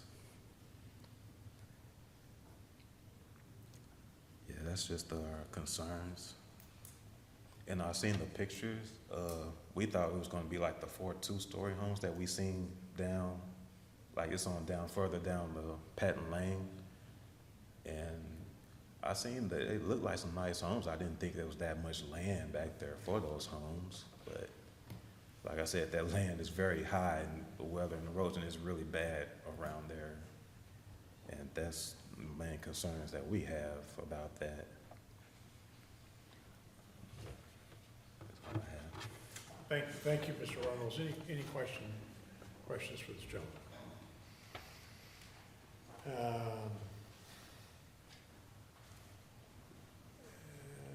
Terry Howlett? Yes. I'm Terry Hallett, live at 5353 Patton Circle, and I'm the first runoff house right there, just to the south there. And I've got some photos of the flooding and the effects of the flooding that I saw that they were on here someplace. If they can pull those up, you can see how flooded I get every time from that runoff. Don't have that? It was right here. It's probably under my paper. I didn't leave my paper, so. Nope. No, it was right here, and we saw them up on the screen when we got here. I hadn't seen him. If somebody can show us. Yeah, it's on a USB drive. And it had our names on it. Behind the screen, I don't see it. plugged in behind the screen. I don't see it. They were listed up there when we got here. It showed up. Had our names on them, and there were 2 folders, one with Danny Brasher and one with Terry Howlett, and it showed all of the effects of the, and I'll go ahead and keep talking to it, but what we found that happens is it just, we put all kinds of, you can't put, I'm an engineer, I'm a civil engineer by education, and I know you can't push on water. It's hard to push on water. And the water comes down to, now we're getting close. We're getting close. This is looking down Patton Lane, but this is just, you see there is no infrastructure in the drain. These are the least important ones here. 0.8 acres for 4 homes. And we didn't get to see. Now, I want to show you this. This is looking off my back porch. That is the southeast corner of this lot in my backyard, that flag right there. And the water comes down this hill, and it's all wooded. It's nice, densely wooded, trees, overgrowth, but it percolates up to, I've got video of it just percolating like geysers out of my yard from up 28-foot drop from up there in just maybe I paced it off today at 33 yards on one side.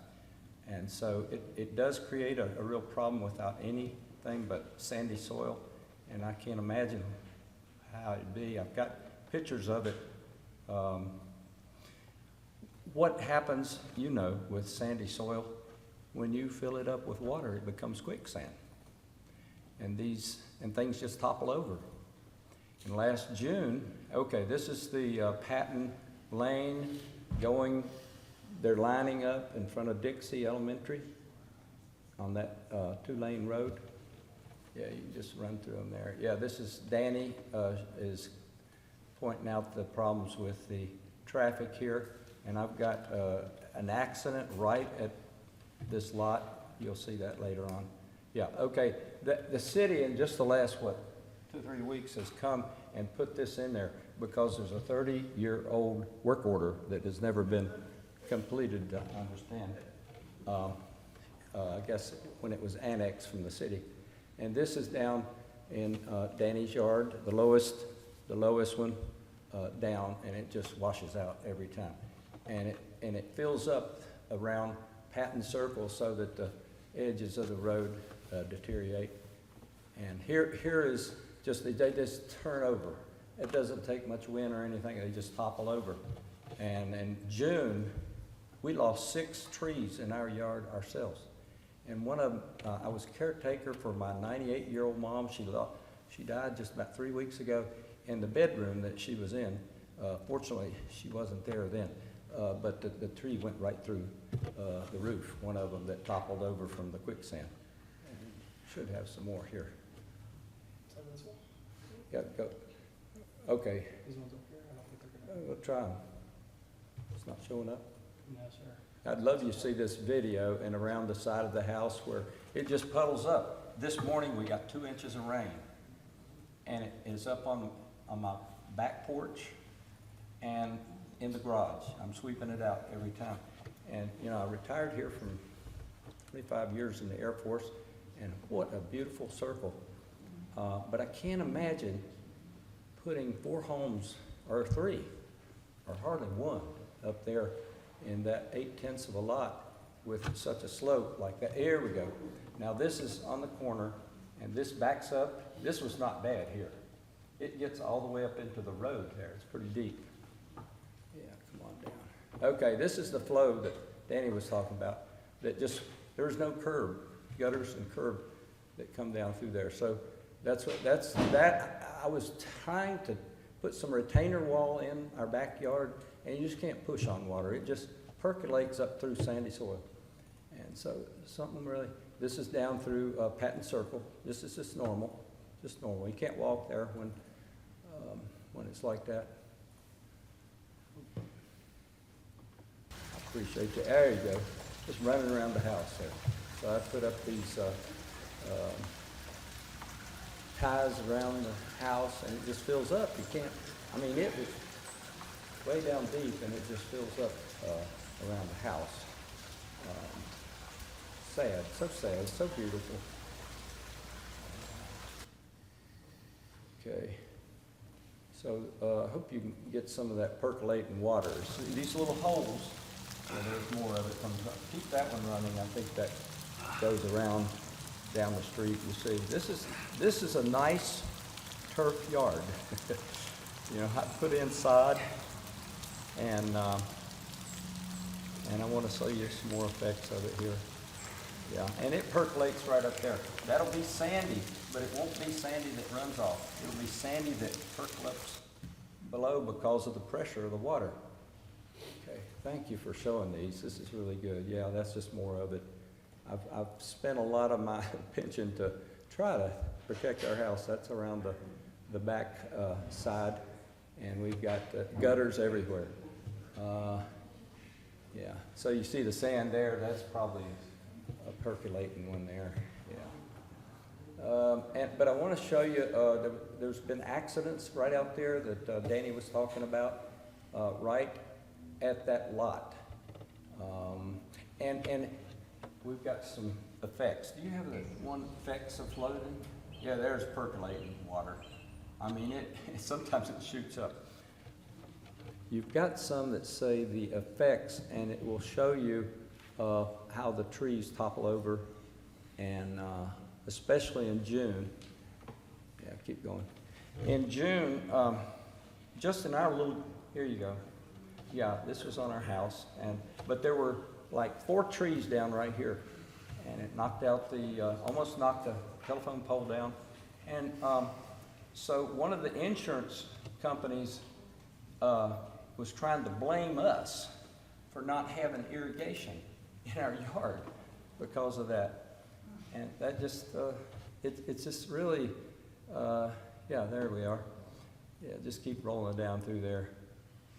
Yeah, thank you very much for showing that. You can't even see that. And to fix the roof, You know, I don't have enough to pay the deductible to get okay, now, stop right here. It blocked 2 trees, blocked off the whole circle. The first tree was right as you come in the circle, and for about a day or so, we couldn't get an ambulance or a fire truck in there. We had to, around the circle, if you had a chainsaw, you were sawing. And we had no help clearing those 2 blocked off streets. That's just an example. A poor guy lost his truck right there when they toppled over. Now these didn't break off. These were healthy trees that just toppled over from quicksand. And yeah, there you go. So we, just before I left, the oldest couple, the Alexanders, they were heading off. They said, please speak up. Now I have some, yeah. Yeah, they're still toppled over. And I don't know how how we can fix this without, but I don't think clearing 8 tenths up there for real estate, and we've got some pictures of four houses up there. They're 2-story houses. They're in the county, just down Patton Lane, and they don't. Yeah, there they are. And those are 4, and we think, well, is that what they're thinking? But somebody saw some other pictures. I just wonder how much room would be between 4 homes, individual, hopefully single-story homes, because it wouldn't match the rest of the architecture. And so it would be, there you go. Now this is where the Dixie Elementary exits. This is their main exit. 2 lanes are exiting right out of there. Keep going. Yeah, 2 lanes are exit. Right across there, you see, that's where that 4 homes right there, 4. I don't know if there's much room in between them if they put them in there. And there's, we have accidents. There's one, I captured it. And yeah, a lot of traffic right there, down there. And you can see they get out there and race too. There's a lot of tire burning going. It is. Yesterday morning, I text Danny and I said, Danny, watch. Every 10 minutes, we got a motorcycle policeman pulling someone, and that was during the school zone time. So we've got one other person here that cannot speak English. Jose, he's a neighbor. He is. Can we have an? Mr. Allen, we thank you for your time and presence, and for those who are here, I do not translate very well. Anna, do you translate? Okay. Buenas tardes. Buenas tardes. He venido a ver si nos ayudan sobre ese problema que mi hermano Terry. I'm here to come and see if you can help me with the problem. Ajá, porque va a ser mucho problema para nosotros, mucho problema. It's going to be Anna, a huge problem. please get close to the microphone. It's going to be a huge problem. El mío solo es para que no haya muchas casas ahí donde nosotros vivimos. He's against that there's more homes built on that lot. Y si llegan a poner esas casas ahí, hermano Terry va a sufrir porque muchas casas y va a bajar mucha agua abajo. There's going to be too much flooding going into their properties. Es todo. Muchas gracias. That's all I had to say. Thank you very much for your time here. Are there others who would like to speak on this application in any language at all? If not, Commissioners, we've heard the staff recommendation is to approve. Is there a commission? May I say one more thing? Yes. Okay. One thing. I'll make it in one sentence. So, about the drainage problem in the guy's backyard, there is a creek bed at the back of the property. So that water may be accumulating in that creek bed, which leads to flow into his property. About the trees falling, everybody had trees falling this past year. We've had crazy weather in Texas. You never know, you know, Texas is crazy. With us doing this property and getting it cleared out, those trees are gonna come out anyways. So, that's what I wanted to say. Thank you for your time and presence. Are there others? If not, is there a commissioner who'd like to make a motion? Mr. Chairman, based on the lots surrounding this lot and size, density of these lots, I would deny the request for 1A to 1B. Second. Motion's been made and seconded to deny this application. Any discussion? If not, all those in favor say aye. Aye. Those opposed, application is denied. Next is PD 25-002, Ed Thompson Construction.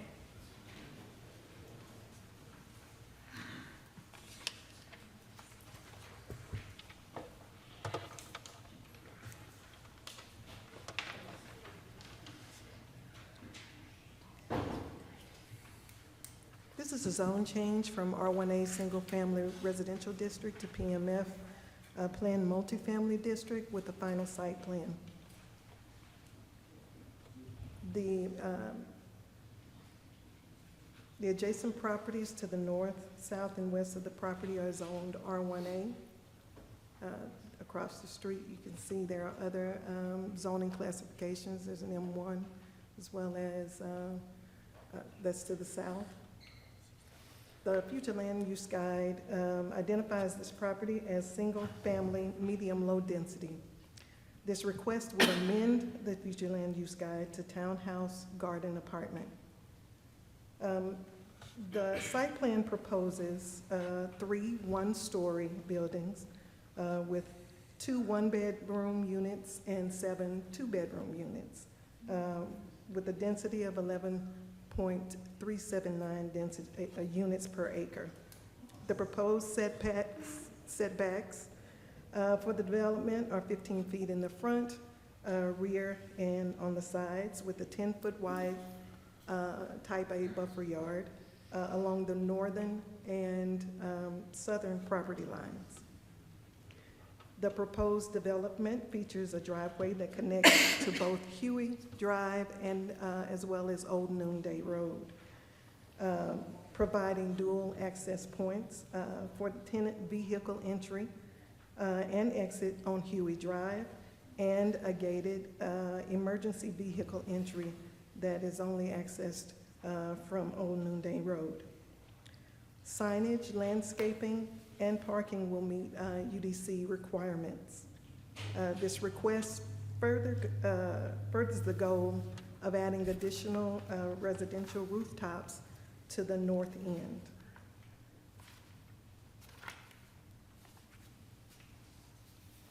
Of the notices mailed, no notices were returned in favor or in opposition to the request. Staff has performed a technical review of the request and finds that it is consistent with the approval criteria, and staff recommends approval of the request. Thank you. Any questions for Ms. Sheila? Yes, sir. We would like to speak in opposition. Yeah, there'll be an opportunity for that. Any questions for city staff? If not, are those here who'd like to speak on this item for or against? Yes, sir.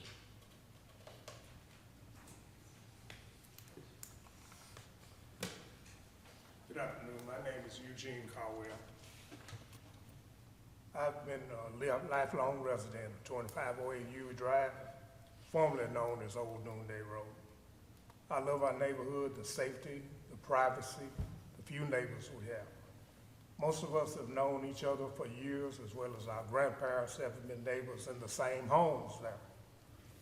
We still enjoy serenity and safety because most of us know each other very well.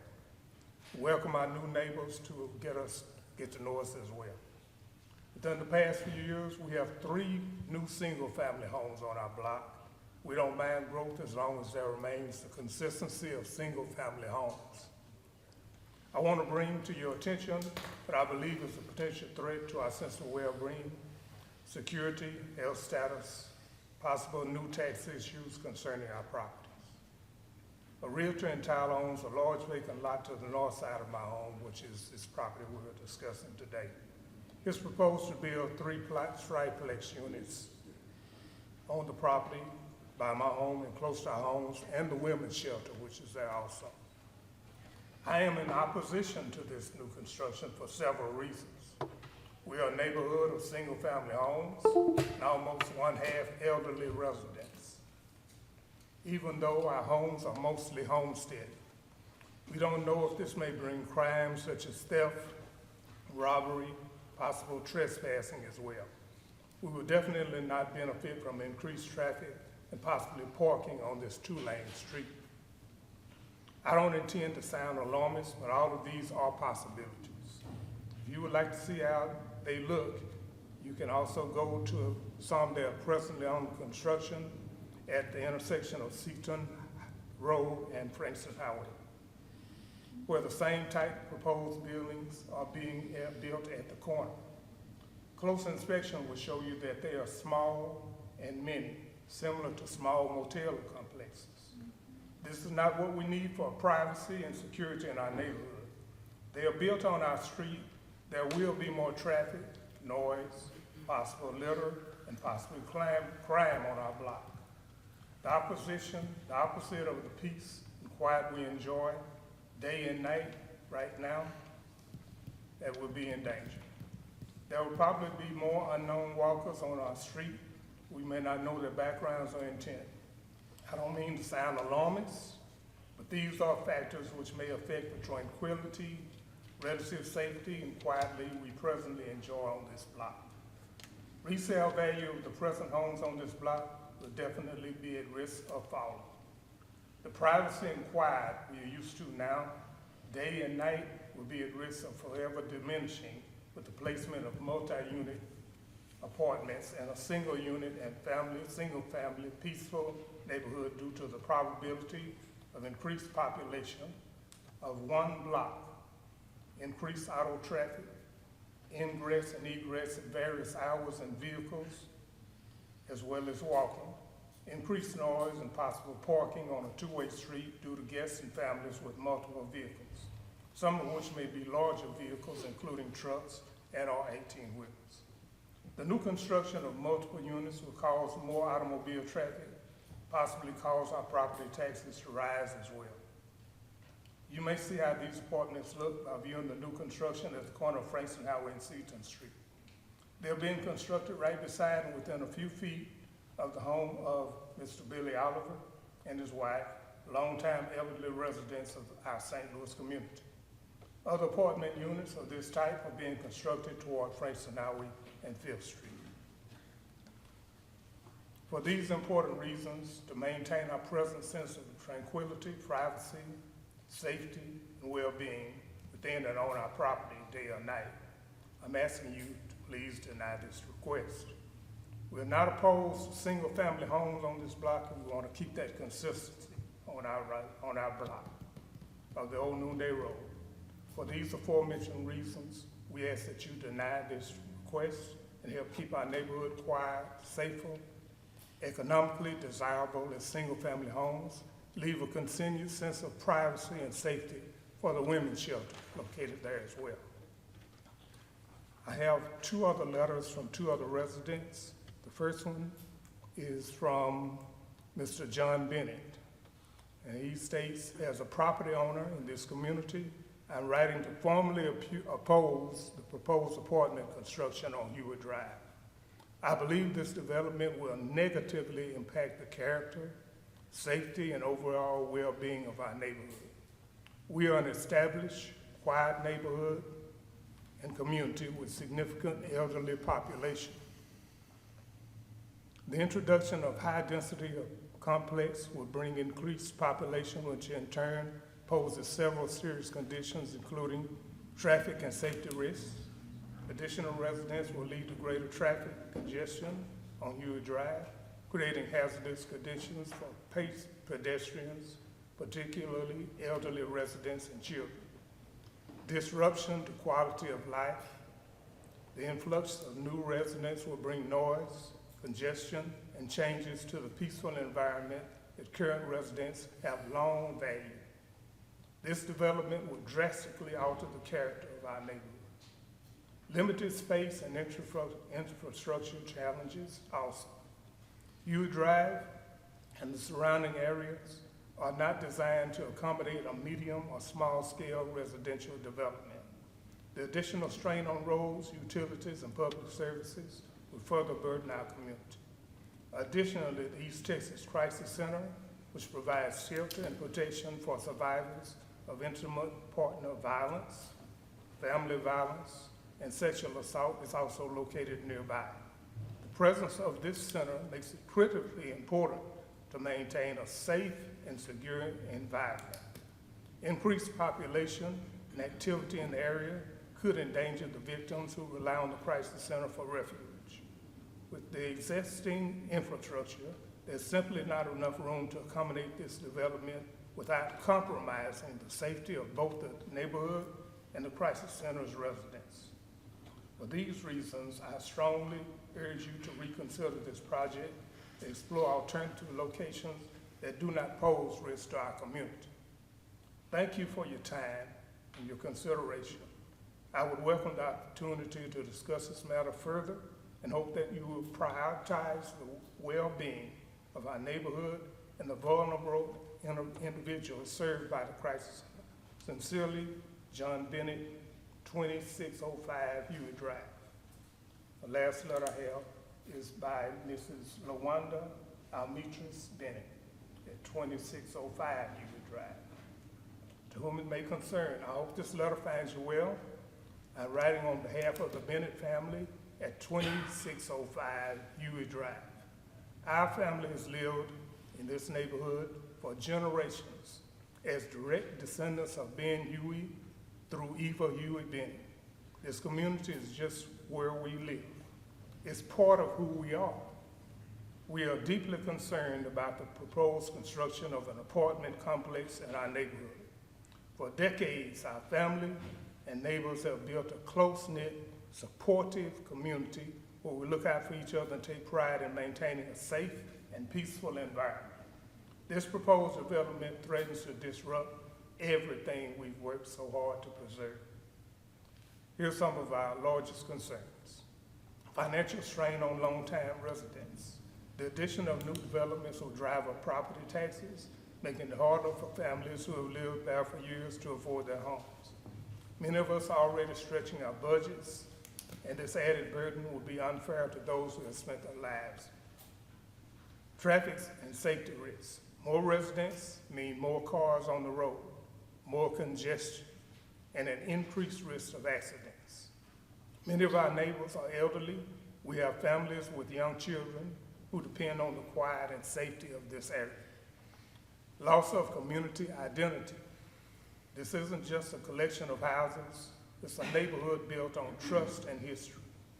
Changing that dynamic by adding high-density housing will alter the character of our community in a way that can't be undone. Perhaps most importantly, the East Texas Crisis Center is located here, providing a safe haven for survivors of domestic violence and assault. The introduction of an apartment complex so close to this refuge could put vulnerable individuals at even greater risk, undermining the security and confidentiality that they desperately need.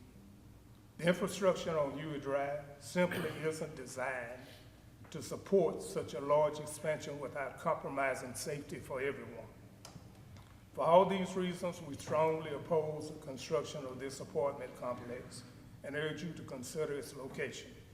We ask that you help preserve the integrity of our neighborhood and priority the well-being of both our long-standing residents and the individuals who rely on the Crisis Center for protection. Thanks for your time and consideration.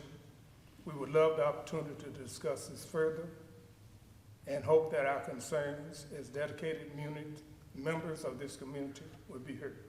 by Mr. LaWanda Demetrius Bennett. I think we have other speakers as well. Thank you, Mr. Caldwell. Any questions for Mr. Caldwell? If not, LaWanda Williams. LaWanda Williams? Yes, ma'am. Kyle, could y'all put the existing zoning map up, please? My name is LaWanda Williams. My address is 11853 Paula Drive, Tyler, Texas. I believe these changes will negatively impact our community in several significant ways. Increased traffic flow will bring unwanted attention to the East Texas Crisis Center. Our family, we started off with Ben Huey. We donated 38 acres to the East Texas Crisis Center in 2001, allowing them to consolidate all of their locations in one remote location. The care they provide requires extreme privacy. The privacy of their clients is imperative. Our family has retained 60 acres of prime real estate adjacent to this property in question. Rezoning to multiple family could have a negative impact on our surrounding properties. We respectfully request that the council take these concerns into consideration. Thank you, Ms. Williams. Any questions? Thank you for your time and presence. Betty Mitchell? Or, I'm sorry, state your name and address for the record. Charlotte Green, 2410 Huey Drive. Thank you. I'm here to speak against the zone change. I have lived in the St. Louis community on Huey Drive all of my life. My brother lives at 2410 and he is in bad health. I own several properties there that is right next to where Mr. Thompson wants to build an apartment building. That is not a good idea for several reasons. Not only the traffic, but we don't know what type of people will be renting in our neighborhood. We are a neighborhood of family-owned, single-family dwellings. There are people building $200,000 homes on our street. We have 2 new homes, as they have stated before. And my words are getting tangled up, but it is just not a good idea to have an apartment complex. My property, which I plan on building, is right next to Mr. Thompson's. I have several questions as to how he would get to his property because my property is so close to his. Thank you. Thank you. Thanks for your time. Betty Mitchell? Betty Mitchell, 3029 Frankston Highway. I am the president of the St. Louis Community Association. Members of St. Louis Association, would you please stand? St. Louis is our home and is our community. And we thank you. We are in opposition to an apartment complex being built right next to single-family home dwellings. This Huey property is just so important to us. We are not biological family, but we're family. Papa Ben Huey donated this land to the Crisis Center because he knew what victims of violence and trauma particularly needed. And this family was so generous in donating this land. And then these other properties are just single-family homes. And so this other piece of property that Mr. Caldwell spoke about on Seaton Drive and Frankston Highway, that slipped past us. But it's almost inhumane. When I think of you, you probably live in single-family homes. This particular property and this apartment complex that were built on Seaton and Frankston Highway, you have a single-family home that would be like where I'm standing. And this apartment complex with all these dwellings is right where you are. You could barely get a lawnmower between there. And so this slipped back, past our association, and we don't mean for this one to slip past. We are for growth. We are so excited. Is it Patrick? Did you say Patrick? Patrick has moved in our community and built a beautiful home there. And so we're excited and we welcome newcomers into our community. We realize that we're transitioning, that we're no longer the historical black community that was purchased and bought there after slavery. So we welcome professional growth and whatever. But what we're asking you, and we're grateful for the time that you give us, for strategic planning in our communities. None of you would want to live in a house, a historical home and properties that you've had forever, and then right next to you, only a driveway away, here comes apartment complexes. We're for apartment complexes. Everybody deserves a home and need a place to live. But let's strategically plan as to how this to be and not put an apartment complex right next to single family dwellings. So we're asking for your thoughtfulness, your care for the community, and think in terms of, that's just a small little road that was kind of, it did go all the way through off Noonday, but when the Crisis Center came and they donated the land, they blocked that road for the protection of those victims of violence and trauma and domestic violence in that particular area. You bring in a whole apartment complex, and I just thought it was 3 little houses till you talked in terms about the numbers that are there. You put that type of dwelling right there in that particular location, right next to Miss Green's brother is a stroke victim. And total care, stroke victim, and then you have others that are aging in that community.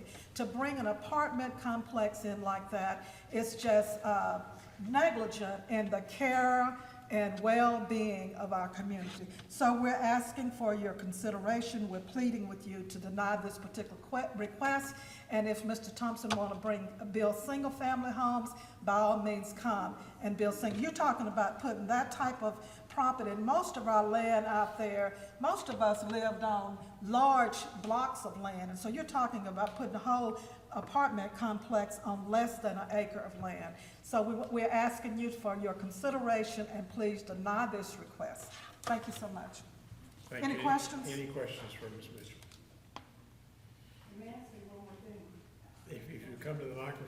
While she's coming, we did meet, the St. Louis Association met on last Monday night and unanimously voted and asked us to come and to speak to you once again about the need of maintaining a sense of community and for planning and zoning to be considerate of not putting apartment complex next to single-family dwellings, that we will be consistent in our planning and strategically think in terms. You wouldn't dare go, to your homes and put this type of dwelling there. Thank you. On behalf of my family, I did not receive a notification that this was happening, nor my only sister that lives in Houston, Paula Simpson, received one. But the rest of us that live here in Tyler did not receive any notification. And if we did get a notification, if you would let me know when you sent it out and give me a copy of that, I'd be pleased. But I never received, and I looked as of yesterday for something in the mail and did not receive anything. Thanks for sharing that with us. Mr. Boudreaux? Oh, I'm sorry. Yes, sir. Did you sign up to speak? Yes, sir. Okay, please. I don't know how to submit this, or given this to submit the all. This is the signatories? No, it's the signatories. Those are signatories of neighbors that signed the paper against it. They were not able to attend, but they did sign against it. My name is Patrick Maxfield. I live on 2320. I do apologize for my parents. I didn't know what to expect. So bear with me. We're a newer family here on the street. Like I said, we just moved in 2021. We started, we moved there so we could start a family, and as of last October, we do have one now, little Oliver. But we worry about the street because there's already tons of unknown walkers daily We've had incidents in the past where we've had to call the cops over the walkers because they'll come up and literally come into our backyard. Like we've had several incidents at 6 in the morning because we're awake getting ready for work.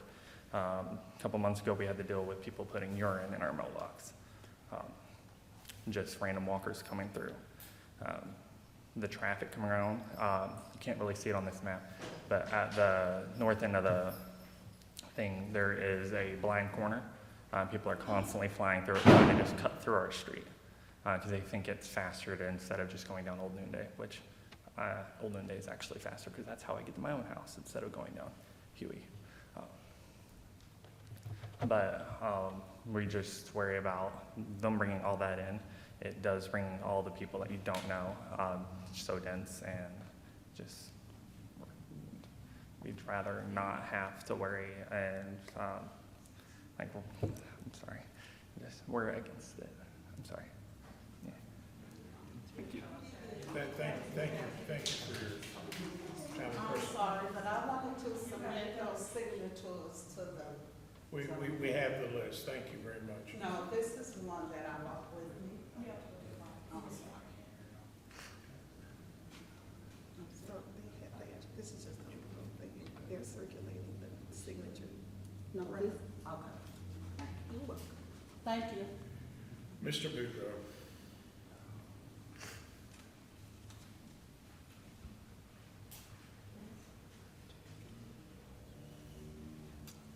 My name is Ray Boudreaux. I work with the Brandon Corporation. We're located at 1321 South Broadway.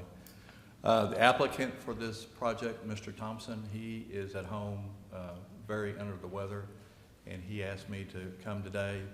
And I wish Ed was here. I think he would address a lot of the questions and comments that the people had. One of the things, Ed, I don't think realized that there was a protest based on the information he had. Looking at the map, there was no written protest at this time. I think he would like to sit down with Ms. Mitchell and Mr. Caldwell, sit down on a one-to-one or with the group from St. Louis and talk to them about these issues. And based on that recommendation, I think we would like to request a table for 30 days. So to give Mr. Thompson a time so he can sit down with the community and talk to them about these issues. Thank you, Ray. Any questions from Mr. Boudreaux? And one other comment, Mr. Thompson has been in touch with the East Texas Crisis Center and has a correspondence back and forth, but I think it would be better if he shared that with the group and not in a public hearing. So anyway, we do request a table for 30 days. Thank you. Commissioners, if you'd like to ask any other questions. any questions for Mr. Boudreaux? And you can, Betty, but we've been here. No, come on.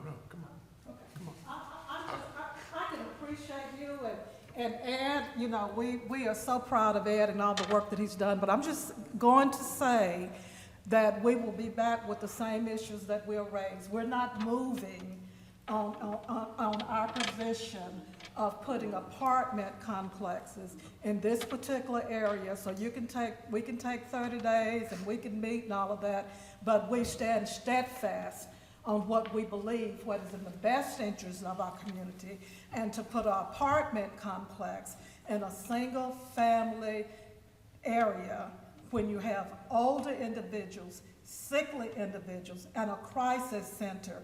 We will not move on that. And Mr. Hudson, you certainly know what our positions has been, you know, from the times past about this type of things within our community. We're for apartment complex, but go there where you have space and reason and land and acreage to do that. Don't bring that into our communities next door to our homes. So thank you. We'll be glad to meet, but we stand steadfast. We're not moving on. It's included spot zoning to me. Yeah. It's included. Spot zoning. Could we see the zoning map again, please? Thank you. Commissioners, again, we have, I guess we have three options. We can approve this, we can deny it, we can grant a 30-day continuance. Is, Mr. Chairman, I'd like to make a motion that we deny this proposal. Second. Mr., we have a motion to deny and a second. Any discussion? All those in favor of the motion? Aye. All those opposed? Nay. Nay. Nay. Is that? It's 3 and 3. That's a three. That's a 3 and 3. So we need a different motion? Yeah, let's. I make a motion that we table for 30 days. Second. Motion's been made and seconded to table for 30 days. Any discussion? All those in favor say aye. Aye. All those opposed? Nay. So is that 5 to 1? Yes. You know, and just in the interest of fairness to all the parties, I'm sure everybody can represent their side adequately, and we'll be back here in 30 days. At this time, we're standing in recess.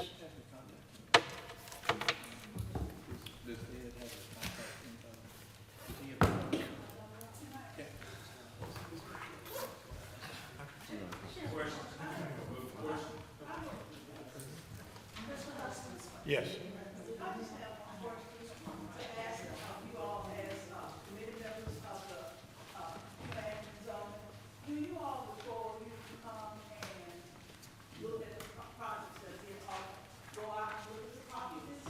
Yes, ma'am.